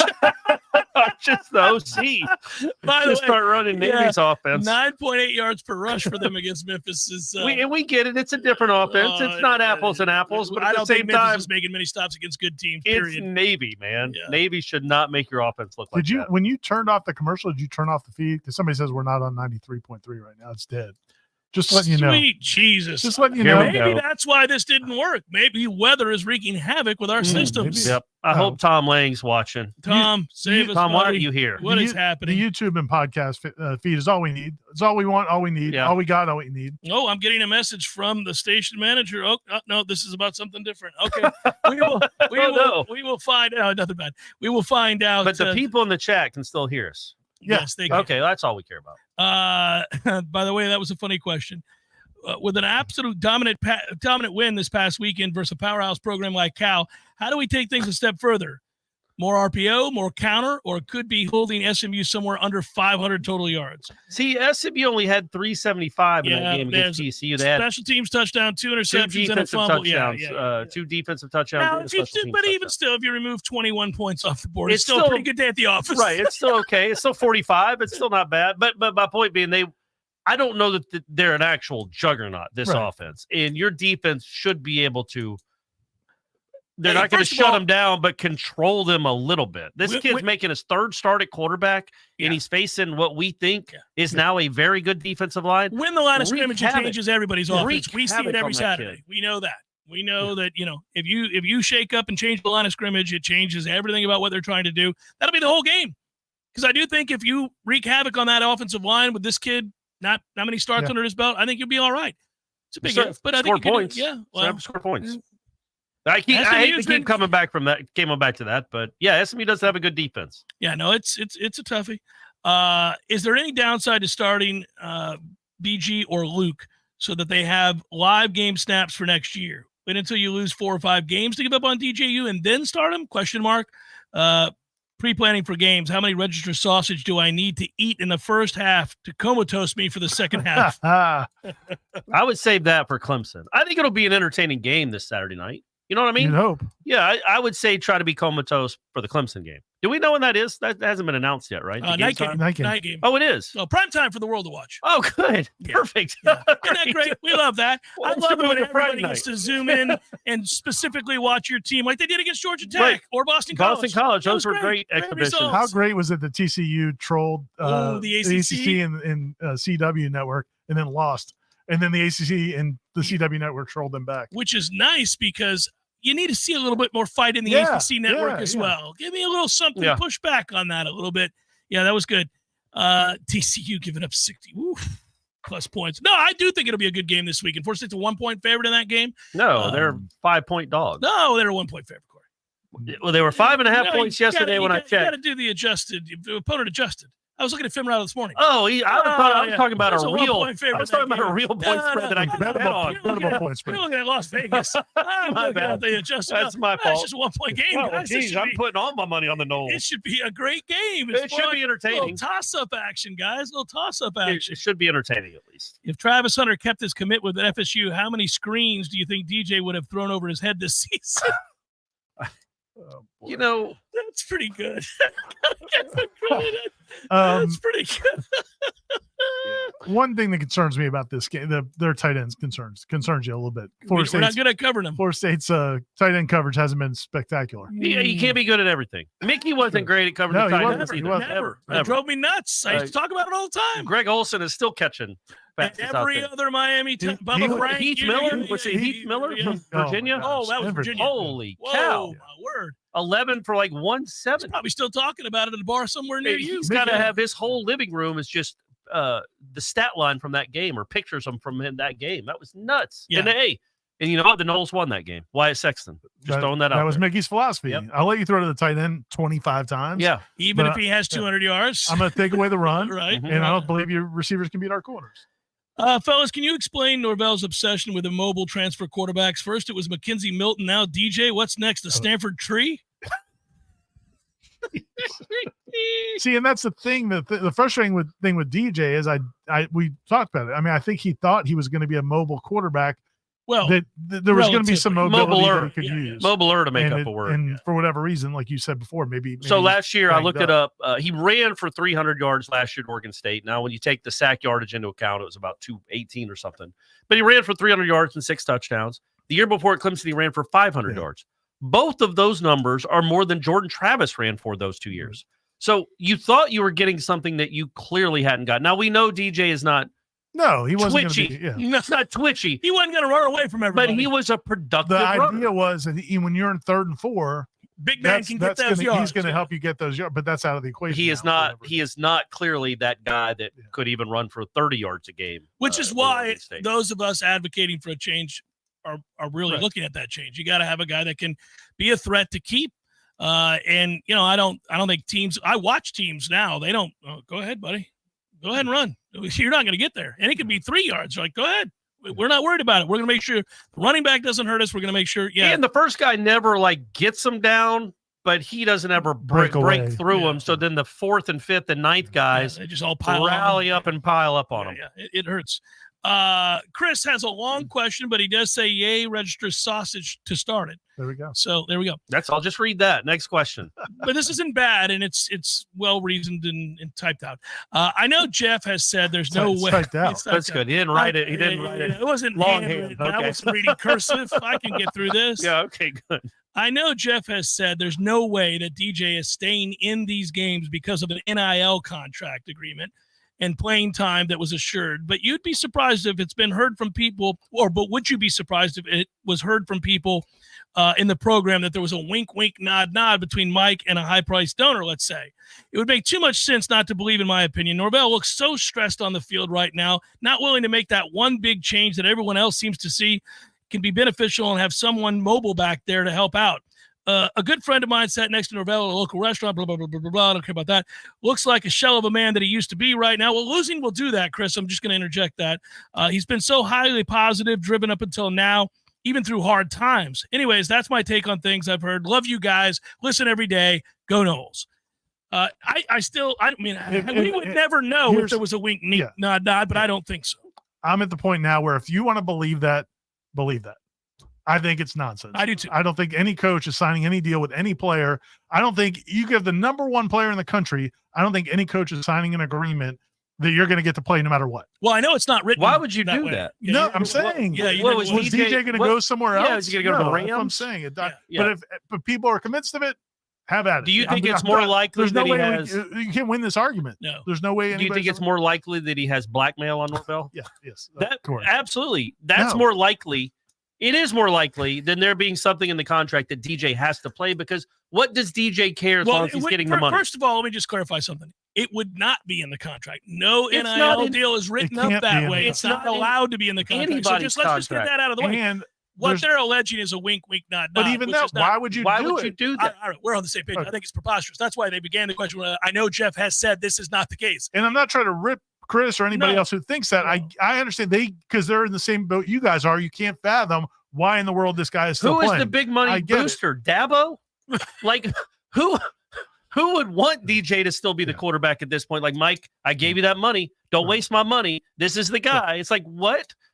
Watch the games. No, but it just speaks to people can't figure it out. They don't understand why. It is aggravating. It goes back to the first 10 minutes of this show. Yeah. This is. I mean, we live in a conspiracy theory world these days where if something doesn't happen the way they thought it should, well, it's fixed. It's rigged. Something's up. Here's one that's fun. Brian says, fellas, I don't know about how you all are feeling about all this, but I know one thing, guys. We're 5 wins away from heading back to the poor man's Vegas. 5 more wins, and it's to the Shreve. No way they would take Florida State. Let's go. No way they would take it. Let's go. I appreciate all that you do. He's ready for the Shreve. Well, here's the problem, Brian. I don't think they're good enough to get to the Shreve. Maybe the Pinstripe Bowl. They gotta get 5 more wins to become bowl eligible. I don't know that the ACC is part of the Shreveport again. Duke and North Carolina and Charleston Southern are that's 3 probables. That's 4 wins total. Yep. Florida's at least 50-50. Florida's a toss-up game right there. And also, I think Duke and Carolina at this point are probably toss-up games. Like they're all toss-up except Charleston Southern. But this win gets you in the neighborhood of if you beat the teams that are beatable, you can at least get to 5 This Saturday wins. is huge for the Shreve. You're right. You got to get this one. You got to circle this one. Circle the wagons, Mike.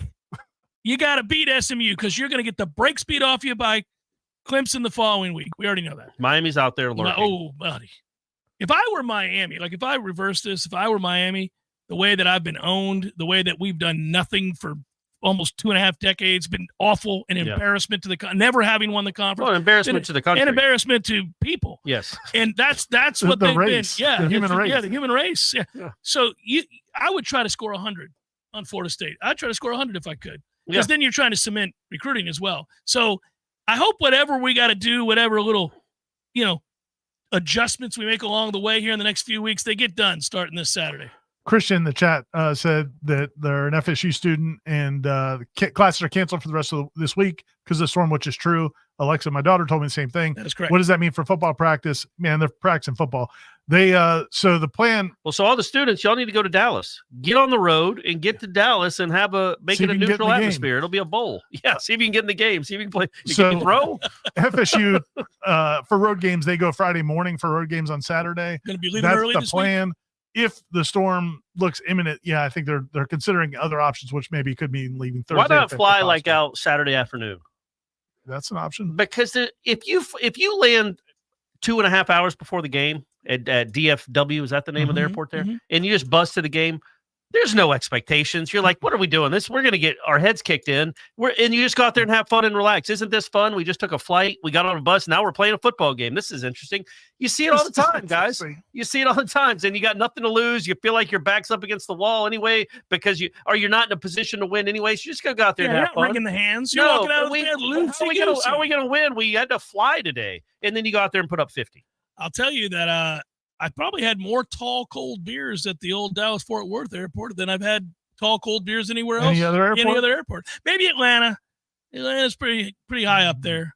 But yeah, there's a lot of options in those two. They're big airports. Airports. I end up at the Dallas airport for some reason feels bigger than Atlanta because you end up like Tallahassee airport. Dallas. Oh, I thought you said Tallahassee. I thought you said Tallahassee too. I'm sorry, Dallas. Yeah. Because you take these subway trains or whatever you're for like a mile before you get to another hangar. It's they're in different cities. They are. Yeah, the terminal. Rather frustrating if you're up against it. Yeah. You're like, man, I'm not making this. I'm on a bus with fat people. We're not moving. This is going to be awful. I'm stuck. I don't know why here. you had to bring in. You could be on a bus with skinny people. No, skinny people move faster than fat people. That's why I brought it up. Bus. No, the bus is. But if you're 7 chairs behind people and they got to get off the bus, I see what you're saying. I got you. Okay. It ain't happening quickly. Is my point. Ain't nobody moving. I can get behind that body shaming. Apparently, that's what I'm doing. Okay, gotcha. You're with me on this. You know you are. Hey, guys, it's an experiment. I'm about to hit play on this thing. We don't know. This could be anything. So we shouldn't have a normal conversation like we do with. I'll turn your mics off when we think the mics are off. Just in case. Okay. Here we go. We're going to give it a go, guys. Let's find out. Fans, our partner ISF Inc. is a national management and IT consulting firm located right here in Tallahassee, Florida, solving the future for state governments through strategy, process, and technology. As a trusted advisor for state governments, ISF knows the importance of defining a clear and detailed strategy. Our friends at ISF can help your organization create a strategy that sets you on a path to success. ISF, your vision plus our expertise brings your brilliant ideas to life. Visit ISF.com to learn more. ISF, solving the future. Social Kitchen on Cary Forest Parkway is your place for all things related to football season. Need steaks? Social Kitchen. Need chef-prepared sides and appetizers? Social Kitchen. Need desserts for a party? Social Kitchen. Anything you need this fall, Social Kitchen has you covered. Tallahassee's only premier market where you can receive the famed Snake River Farm steaks and premier meats. Social Kitchen also has chef-prepared meals and sides that are ready to serve in under 20 minutes. Stop in or visit online at socialkitchentlh.com. This announcement is brought to you by Fonville Lewis Messer McConaughey. If you're driving right now, you should know there's an 80% chance that the cars all around you don't carry any bodily injury insurance. Most people don't realize it, but in Florida, all the law requires is that drivers carry property damage insurance. This means that the texting teen drifting over into your lane or the drag racer on your rear bumper have no way of compensating you or your loved ones when they cause a crash. And this should scare the hell out of you. Fortunately, there's an easy way to protect your family from this, and it's called uninsured motorist coverage. It's an absolute must, but a lot of insurance companies are convincing folks to drop it just to save a few dollars. Take it from the personal injury experts. Don't. At Fonville Lewis Messer McConaughey, we've recovered millions of dollars in uninsured motorist coverage in crashes where our clients would have otherwise received nothing. So please, call your agent right now and make sure you have uninsured motorist coverage on your policy. We hope you'll never need it, but we'll be here for you if you ever do. Fonville Lewis Messer McConaughey. Don't settle for less. This is Shannon Young with Fairway Independent Mortgage Corporation. Sellers, are you stuck between wanting to sell your home and waiting for rates to fall? Are you worried about the contingency of having to sell your home? What if you didn't have to? With a 2-1 rate buy down, you can lock in a lower interest rate for the first 2 years of your mortgage and get the home you want now, all while having a higher chance to buy that next home with the contingency of selling yours. If you wait for rates to fall, you risk more competition, sellers less likely to wait, and paying more for that next property. If you're stuck, we need to talk. Give me a call at 954-369-6171. Again, this is Shannon Young with Fairway Independent Mortgage Corporation. That's 954-369-6171. And don't forget, for every loan we close for our fellow Noles, I will personally donate $250 to the Battle's End. Equal housing rent. NMLS number 373031. Join Boys Town by providing direct care for youth in a safe and caring family-style living environment as a family teacher. Receive a $20,000 hiring bonus. Boys Town family teachers are a married couple that have the unique job of caring for children that are not their own by teaching, guiding, and preparing girls and boys for success in life. This is a live-in position. Join us in helping youth reach their full potential as a family teaching couple at Boys Town. Apply at jobs.boystown.org.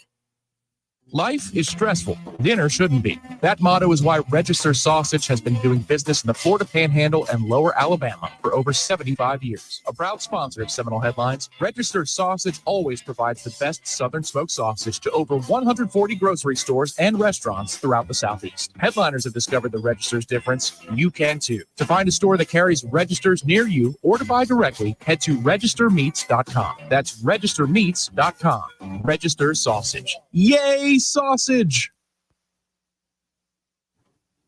There's no music to return to, guys. It's going to be the way it is.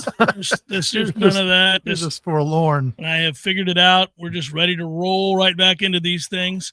Let's get to the questions. I like these. There's 3 in a row that I like. On Twitter or Facebook? I've moved to Facebook. Yep. Nope. But there's some good Twitter ones already. I've already asked several good Twitter ones. So it's just a nice balance today, guys. Everybody seems to be on the same page here. They seem to be seeing the world the same way. All coming together right now. Yeah. They look at this team and they're like, yeah, I agree. That's where they're at right now. Sean says, can somebody please explain to me how this is an offense built for playmakers? Thanks for all you do. Your podcast is appreciated every year, but especially during these down seasons. That's from Sean. No, it doesn't look like it right now, Sean. But I assure you, at some point, look, they made back around. They made some plays Saturday. Shakai made a couple plays. Well, the reality is, we're seeing what happens if you don't have playmakers. Boom. When you have an offense built for playmakers, you've got no playmakers. Yeah. That's not my fault. What am I doing here? Yeah. It's not Ira's fault. It's not Corey or my fault. Yeah. It is your head coach's fault, however, right now.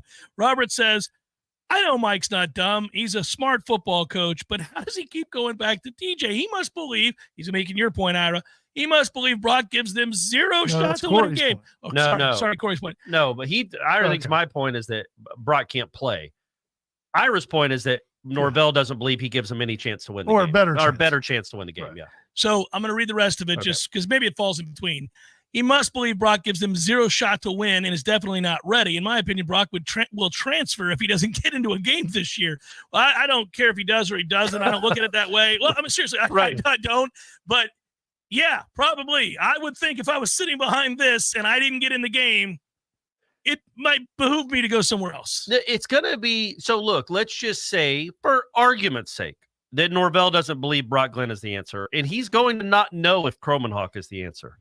You could be coming off a 3-9 season and having – what are you doing at quarterback? Or 7-5, 7-6 with a win in the Shreve. Yeah, that's true. You beat think of the momentum at that point. You beat Texas, San Antonio, and Shreveport. You build off that momentum, much like you did the last time you were in Shreveport with Willie came. So, I mean, the draft starts December 1st or whenever that portal opens. It will be fascinating because, yeah, man, it would seem they do not know what their plans are at quarterback for 2025. Nothing concrete anyway. And there will be some very good players available. So when did they start that process of figuring out what they are going to do at the most important position in sports? I'd start with Brock this Saturday and find out what I have moving forward, understanding that it's not going to solve all my problems. That's what I would do. Don't know if he'll do that at any point. Yeah. Especially not this Saturday. But it could also, you're right, man. It could help for DJ to see Brock go out there and struggle. Yeah. It could help him go watch. Like, well, there's no pressure on me. I'm not that. I can't. I gave us a better chance than that. Put me back in, coach. Watch this. I could. I mean, we don't know what we would get. Our Brock could be awesome. I was gonna say that's the other half of it. Yeah, he could go out and be really good or much better. Let's put it that way. I don't know. He'd go out and be elite. I have so many questions about Mike right now in this offense, but do you guys have any more clarity through 4 games on how everyone was so wrong about this offensive line, including him? It's interesting. That is one that we've asked a lot of times over. I actually do have a theory about how we could miss it, but I have a harder time accepting that he did this badly and that he did it with his personnel in general because he's paid $10 million a year not to miss it. And he clearly whiffed on the evaluation of what he thought this team was going to be able to do, hence the reason he brought in DJ, which we documented and talked about in a variety of ways on this show, in articles, on my show, on Wake Up, you name it. It is the thing that leaves you most disconcerted, I think, moving forward, because you do wonder how he missed this badly. And it would trouble anybody. It's like, listen, you've got somebody that you trust in, you believe in. They've proven to you time and again that they were trustworthy. It could be a friend, could be a coworker, could be whatever.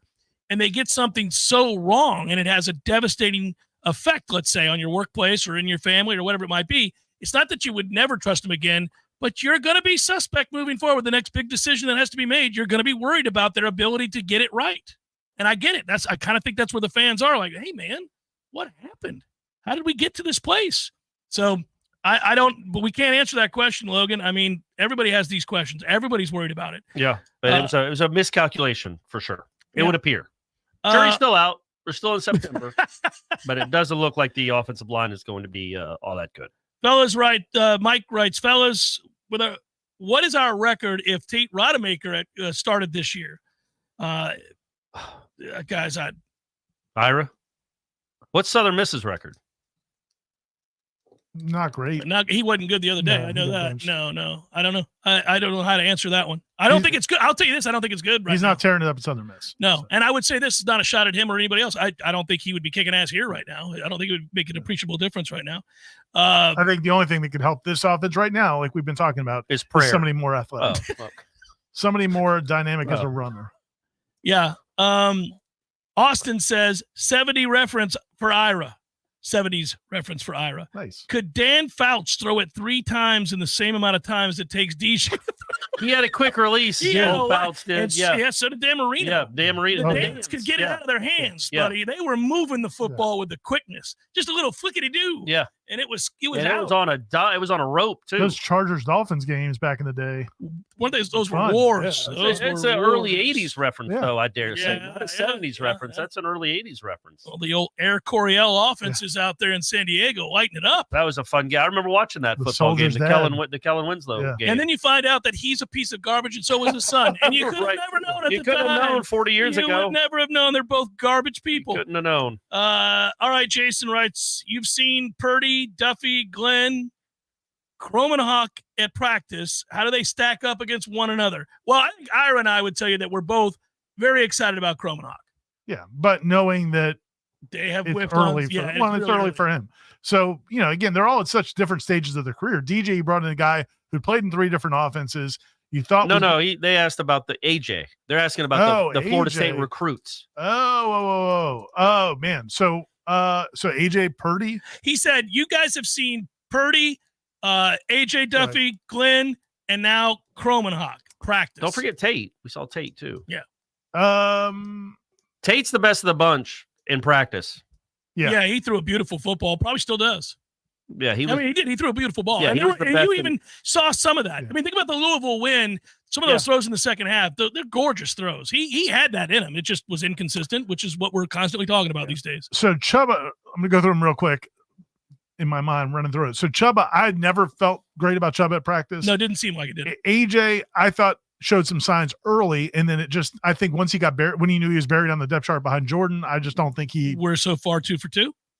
And then Brock, I mean, I think he's okay. I mean,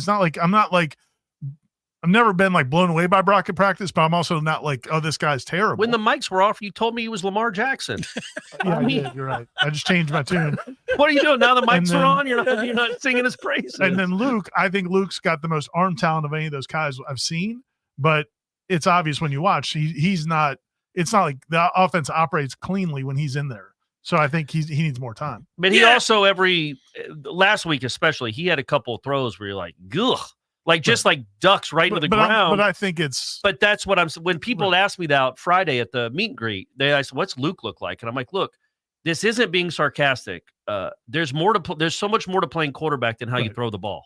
Like sometimes the throws don't look great. He seems to have a little bit of a hitch, just like Jameis did when he first got here. But I don't know how he processes it quickly. Right. He certainly looks more comfortable earlier than any of those other people we just mentioned. Yeah, that's correct. Yeah. I agree. I like Kromenhoek a lot. And he does throw a nice ball. He can throw a really nice ball. It is so early. You can't. He's a true threat. I mean, there's no you can't. I wouldn't want to get him in games right now. I'd be breaking down film of every quarterback in the country. Well, the problem is you got to get him. You got to get him, and you got to. Ain't no problem for me, dog. I mean, people, whoever that donor is, it's giving Mike the wink to play DJ. But yes, no, I get you.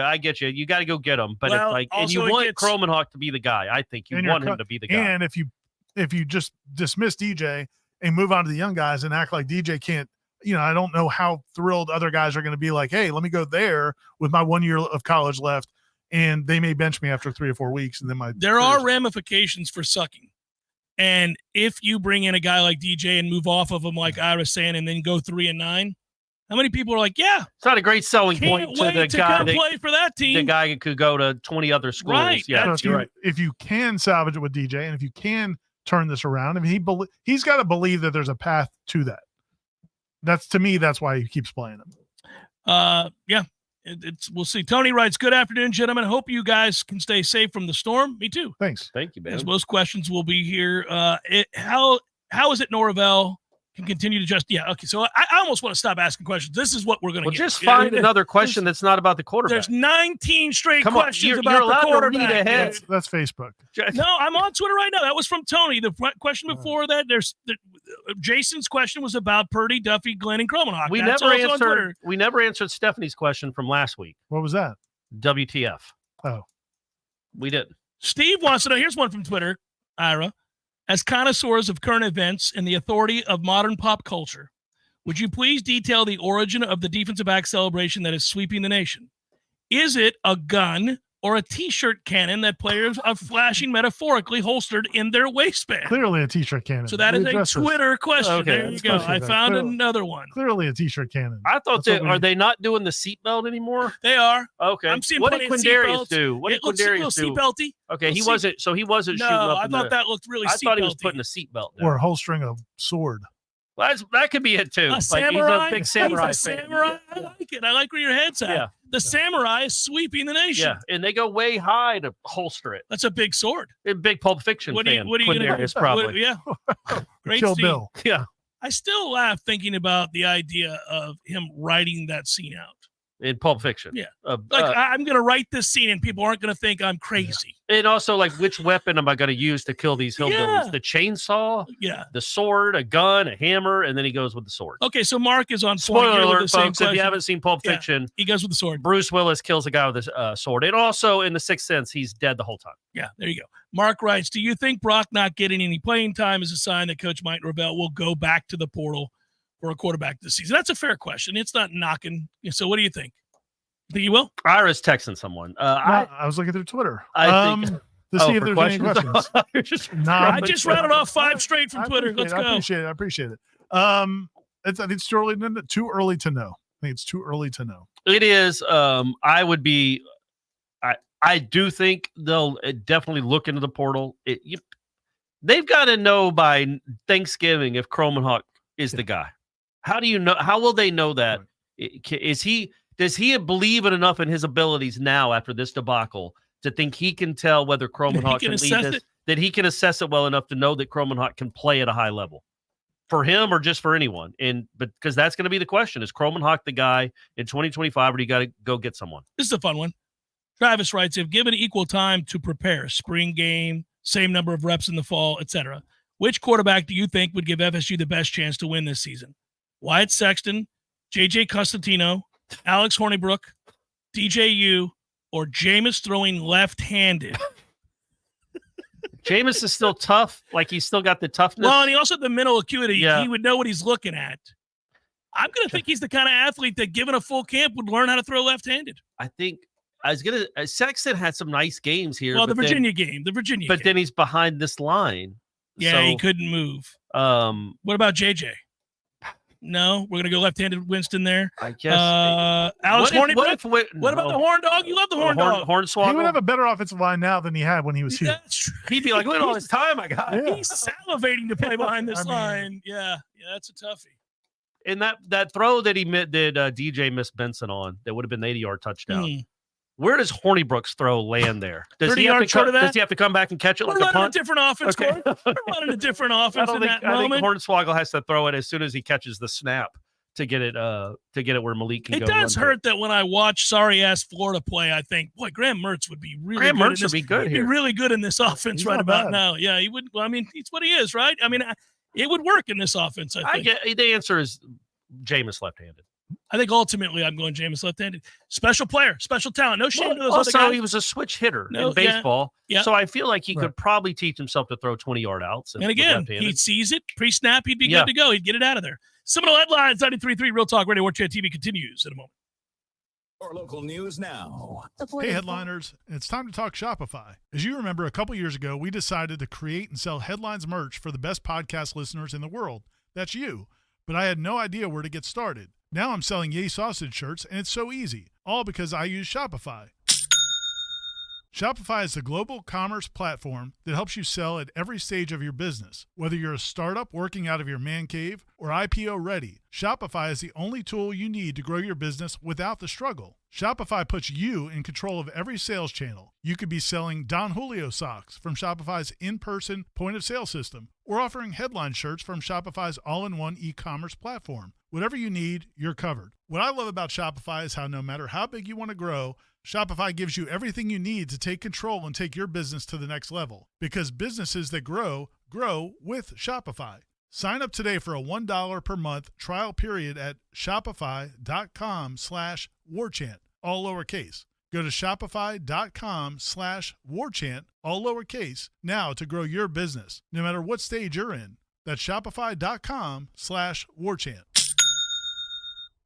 Highs approaching 91. Southeasterly winds 5 to 10 miles per hour. Mainly clear skies again tonight. Lows level off around 73. This report is brought to you by the Lawn Johns. For all your landscaping and lawn care needs, visit thelawnjohns.com. Right now, 90. We're all going through our own fitness journey. We want to get the most out of our time in the gym or with a trainer. We want to eat the right things and do the right things to be in the best shape possible. Why not find out exactly where you're at in that journey by getting a DEXA scan today? It's the most accurate measurement of all body composition methods. It is the gold standard in what is used in clinical diagnosis, the only method that can determine bone density and give a direct measurement of visceral fat. You can do so and save a bunch of money. That's why I'm here, guys. Use Jeff25 as a discount code for 25% off any of the services at DexaFit. It's not just a DEXA scan. They have red light therapy that helps accelerate wound healing, pain relief, muscle recovery, improve circulation, skin health. They'll also give you tips on personalized nutrition with weight management, fitness optimization. These are all things that you want to do to help correct imbalances. Go see our friends at DexaFit and save right now. Use code Jeff25. Discount code Jeff25 for 25% off any services at DexaFit. Life is stressful. Dinner shouldn't be. That motto is why Register Sausage has been doing business in the Florida Panhandle and Lower Alabama for over 75 years. A proud sponsor of Seminole Headlines, Register Sausage always provides the best Southern smoked sausage to over 140 grocery stores and restaurants throughout the Southeast. Headliners have discovered the Register's difference. You can too. To find a store that carries Registers near you or to buy directly, head to registermeats.com. That's registermeats.com. Register Sausage. Yay, sausage! Well, I kind of dated it, but not quick enough. We're back. We're good. Let's keep it rolling. We made it. Last one? No, last one. Did you find two more, Ira, that was not as I stopped. I angst got driven? yelled at. So I stopped. I stopped looking. I thought you were legitimately just scrolling through Twitter. I also, by the way, through Twitter, do not want to ask questions like this one. Corey, will you please ask Mike Norvell how many games he thinks he'll win with 14 points?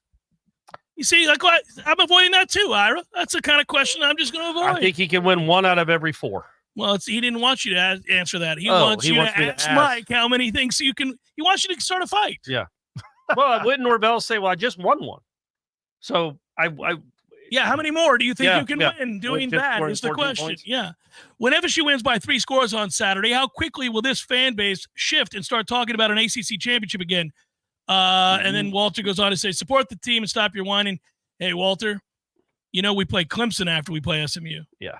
Whatever illogical shift to an ACC championship mantra the fans may have in their mind and heart, it ain't happening because that team's coming. I've always pushed back a little bit as a cynical Braves fan to criticize fans for wanting more and for criticizing fans to being disappointed in the product. Like, yeah, you can't sit here and tell me Florida State fans aren't supporting this team. I was there Saturday night. That was a loud ass stadium for an 0-3 football team playing Cal. I thought Doak was awesome. I didn't hear Ski Yee. Ski Yee. I didn't hear that, which was a bit of a disappointment. But other than that, those fans supported that team. What'd you think of the new Seminole Wind? Were you there? At the game? I chose not to go to this one. Jeff doesn't go to games anymore. That's not true. It is true. It's fine. I get it. It is not true. But I do sometimes go to the game and sit with my father. So but not as often as I used to. And I'm certainly not going to currently with this train wreck of a situation. See, that's how it is. Fair weather. I know he was there for the Memphis game because I got to hang out with Dad. So, did you hear about the Seminole Wind? No, I didn't. Nobody brought it So up. Between the first and second quarters of the third, somewhere in the second half, they're like, we're going to pay tribute to our Seminole brothers or our Seminole heritage. And they played Seminole Wind, but they played the full music video on the video board for 4 minutes. Literally, it was the whole. And turned off all the lights. Turned off all the lights. Okay. And played Seminole Wind. They interspersed a couple of pictures of Doak. But who sings it, Ira? Who sings Seminole Wind? I thought it was you. I sing it well. Your version. But it was, and Stephanie was in the stands, and people that had been in the stands said they loved it. And John Anderson. So it's John Anderson's music video from whenever that song was made. I'm going to guess from the video, 1993. They played the whole video, not a snippet, not 90 seconds, not just the they chorus. wanted you to lock in on that the whole dedication and video, tribute. which again was, I think people liked it. It's fine. It's cool, I guess. I thought they would have maybe interspersed more Florida State stuff or, football plays or cut it down to 90 seconds. It literally, Jeff, it was the whole TV timeout. It was 3.5 minutes. It's a toughie. No ski yee, though. No, there wasn't any ski yee or the damn that one. They didn't do that one either, which was too bad. But they played the Warchant a lot, and they played the whole Seminole win song. Jay Noel writes, some of DJ's numbers are astoundingly bad, less than 3 yards a catch, 47% completion percentage where receivers have 3 or more yards of separation. Do you think some of the drops have been players anticipating just a bad throw? Maybe. That's a crazy. There's Twitter for you, Ira. There you heroes on Twitter, buddy. Go on, read some more, Jeff. Go check out all those great questions over there on Twitter. Why don't you? You're killing me. All your Facebook love. You're find some more, can you? Then I will say, if I jump back over here to Facebook, the first one I see is, what do you think DJ has on Norvell? Okay, that's the very first one there. Here you go. I'm going to give you this one. Blackmail. That's where we're at. Yeah, I know. Conspiracy theories are flowing on social media. You don't say. Sean, old school OG headliner. Okay, I've read this one yet. Let's see what he's got. Baseball question? I hope. Yeah. Please. I hope. Fall baseball started this week, gentlemen. Great. Wanted to get your thoughts on the comments Jarrett made on Cam Leiter's injury status. Seems like he's still rehabbing. What is that all about? Is this serious enough that he doesn't play again? Didn't sound real confident for sure. Sounds like the answer is that he's not playing again here. Well, we'll here. see. Yeah, it doesn't sound good, does it? Yeah. Hey, I'll give you. Don't need him. Yeah, I'll tell you one. Here, I'll tell you what. I saw this guy. You guys tell me about this guy. I haven't started my transformation over to baseball just yet. Right. I'm not there just yet. But I got sent this from Gary Sheffield's kid is on the team. Well, you see, he's got the bat waggle, the whole thing, man. It's a beautiful thing. Oh, this is the one I wanted to see. Freshman Miles Bailey. Yes, he's a local kid. So hold on a second here. Yeah. Complained for years that we had, in essence, midgets playing first base. Right. And it drove me batty. Hey, man. You can't, small people. Thank you. Well, little people. I guess small people works. Vertically challenged. And it drove me nuts. I was like, that's just not what you do. Look at this hoss that we've got potentially playing over there, huh? Yeah. This is crazy. He is 6'4", 258 pounds. Right. Yeah. And is easily going oppo off the top of the boards. Lulu sent me a video. Yeah. Right. Buddy. And if he's listed at 258, what is he really? Like, I love that. Listen, described here as lean. Okay, well, it's just a monster. Yeah, no, he's a local kid. Yeah.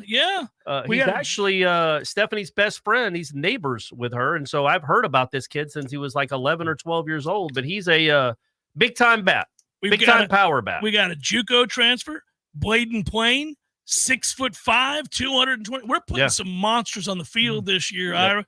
None of that. Hey, listen, we got to see Jaime Ferrer together at Hotel Indigo. Pleasant conversation. Very nice. He's doing really well. Yeah, he's doing great. Oh, I didn't know that. That's good. We had a nice conversation with him. By the way, he too, a diehard Nole that he is, and I mean, garnet and gold running through his veins listening to him talk. Bitterly disappointed with the football team. Bitterly disappointed. It's hurting his heart, Ira. It's hurting his heart. It's hurting all of our hearts. But he was there Saturday night making noise, singing Seminole Win. I don't know. With everybody else, he was blowing like he's never going to blow again. And then he probably went somewhere nice to watch the game. I bet he went to the stadium. Maybe in a box. Do you ever wonder maybe that's why the offense is sucking, is because you don't go to watch them anymore? So that's not true. Again, I'm going to bring this up. I didn't go Saturday. That is true. Okay. I was not going to go to the night game against Cal. It was 105 degrees. I'm sick of watching this offense. Well, that's more We have limited press passes this year. Yeah. I'm not going to fight. When they scored on the second touchdown of the game, where you second freaking drive, a little FOMO? No, I went to the fridge and got a beer and went, this is going to be all right.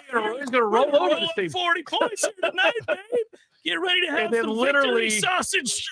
Then literally Like that 2 beer. hours later, you're like, they're never going to score again. And then they finally hit the pass. 2 hours later, Christy slapped my arm and said, hey, they're driving. I was like, wait, here we go. Here it comes. Touchdown, Noles.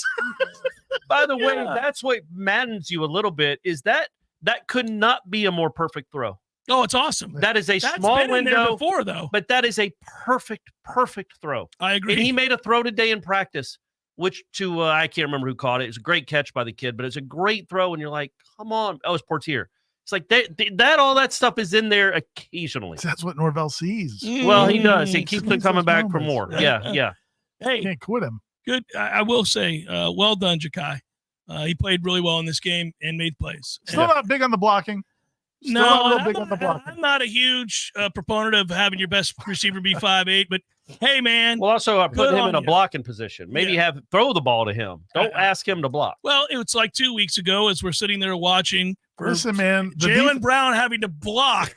Hey, listen, it would be obvious. It would be obvious if you had the tight ends blocking for the receivers. Everybody would know what's coming then. Yep. But if you've got the 5'8" guys out there blocking for the tight ends, when do they feel that thunder? Right. Same thing with the quarterback. When you got the quarterback that can't move at all, keeping it.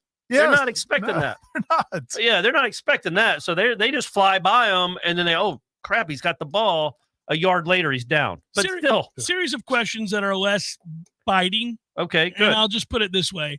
TC wants to know, serious question, fellas, seriously, how did we get here and what's our path out? I don't think any of us have a great answer for that right now. Your path out might be to portal the hell out of this thing again. Well, no, everybody wants them to go high school. No, I think ultimately you do have to go to high school, but yeah. I think, a couple of misevaluations. And I also think that, again, kind of going back to and I think you guys talked about on Wake Up, I think last week or Monday, and I was screaming at my phone because everybody turns to you ever scream at your phone during his show? Probably. But you never bring that up. Probably. Oh, you never but he gets a chance to come on the air and yell at me if he wants on a Monday. Well, he doesn't do it, though. He's more respectful of you never had me coming on Wake Up. But no, because you guys go down that road that everybody goes down to is like they were too dependent on the portal. And it's like, yeah, but when could you have gotten off that train? Like, when you went out and got Keon and Jaheim and those guys last year, was that Fisk? Was that when you should have gotten off the portal? And once you got into it, so I think, by the way, I think he's putting words in my mouth. I would never say they were too dependent on the portal. You never said that? No chance. I would have have said they should have gotten better in high school. No, it's not one or the other. By the way. I think you can do both. You can do both, but I'm saying this year, I think the mistake they made was they took a little bit of different route where they got backups at big schools. Oh, I agree with you. That was my issue with the portal is they went and got guys from Alabama thinking they were going to be able to play well, and they just don't. Jared Verse was a great player at a small school. So was Braden Fisk.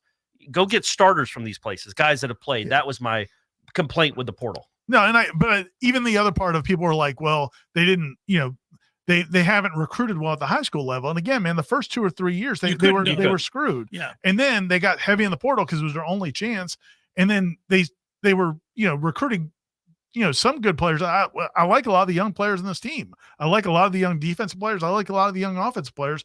But they couldn't go sign 25 guys and then also get 15 in the portal. So I think it's just they were kind of they took a quick fix to save the program, and it worked. But I think that mortgaged a little bit of where you're at now. And I think we do see some of the repercussions, right? You have the initial benefits of it, and now perhaps you're suffering the repercussions along with some whiffs.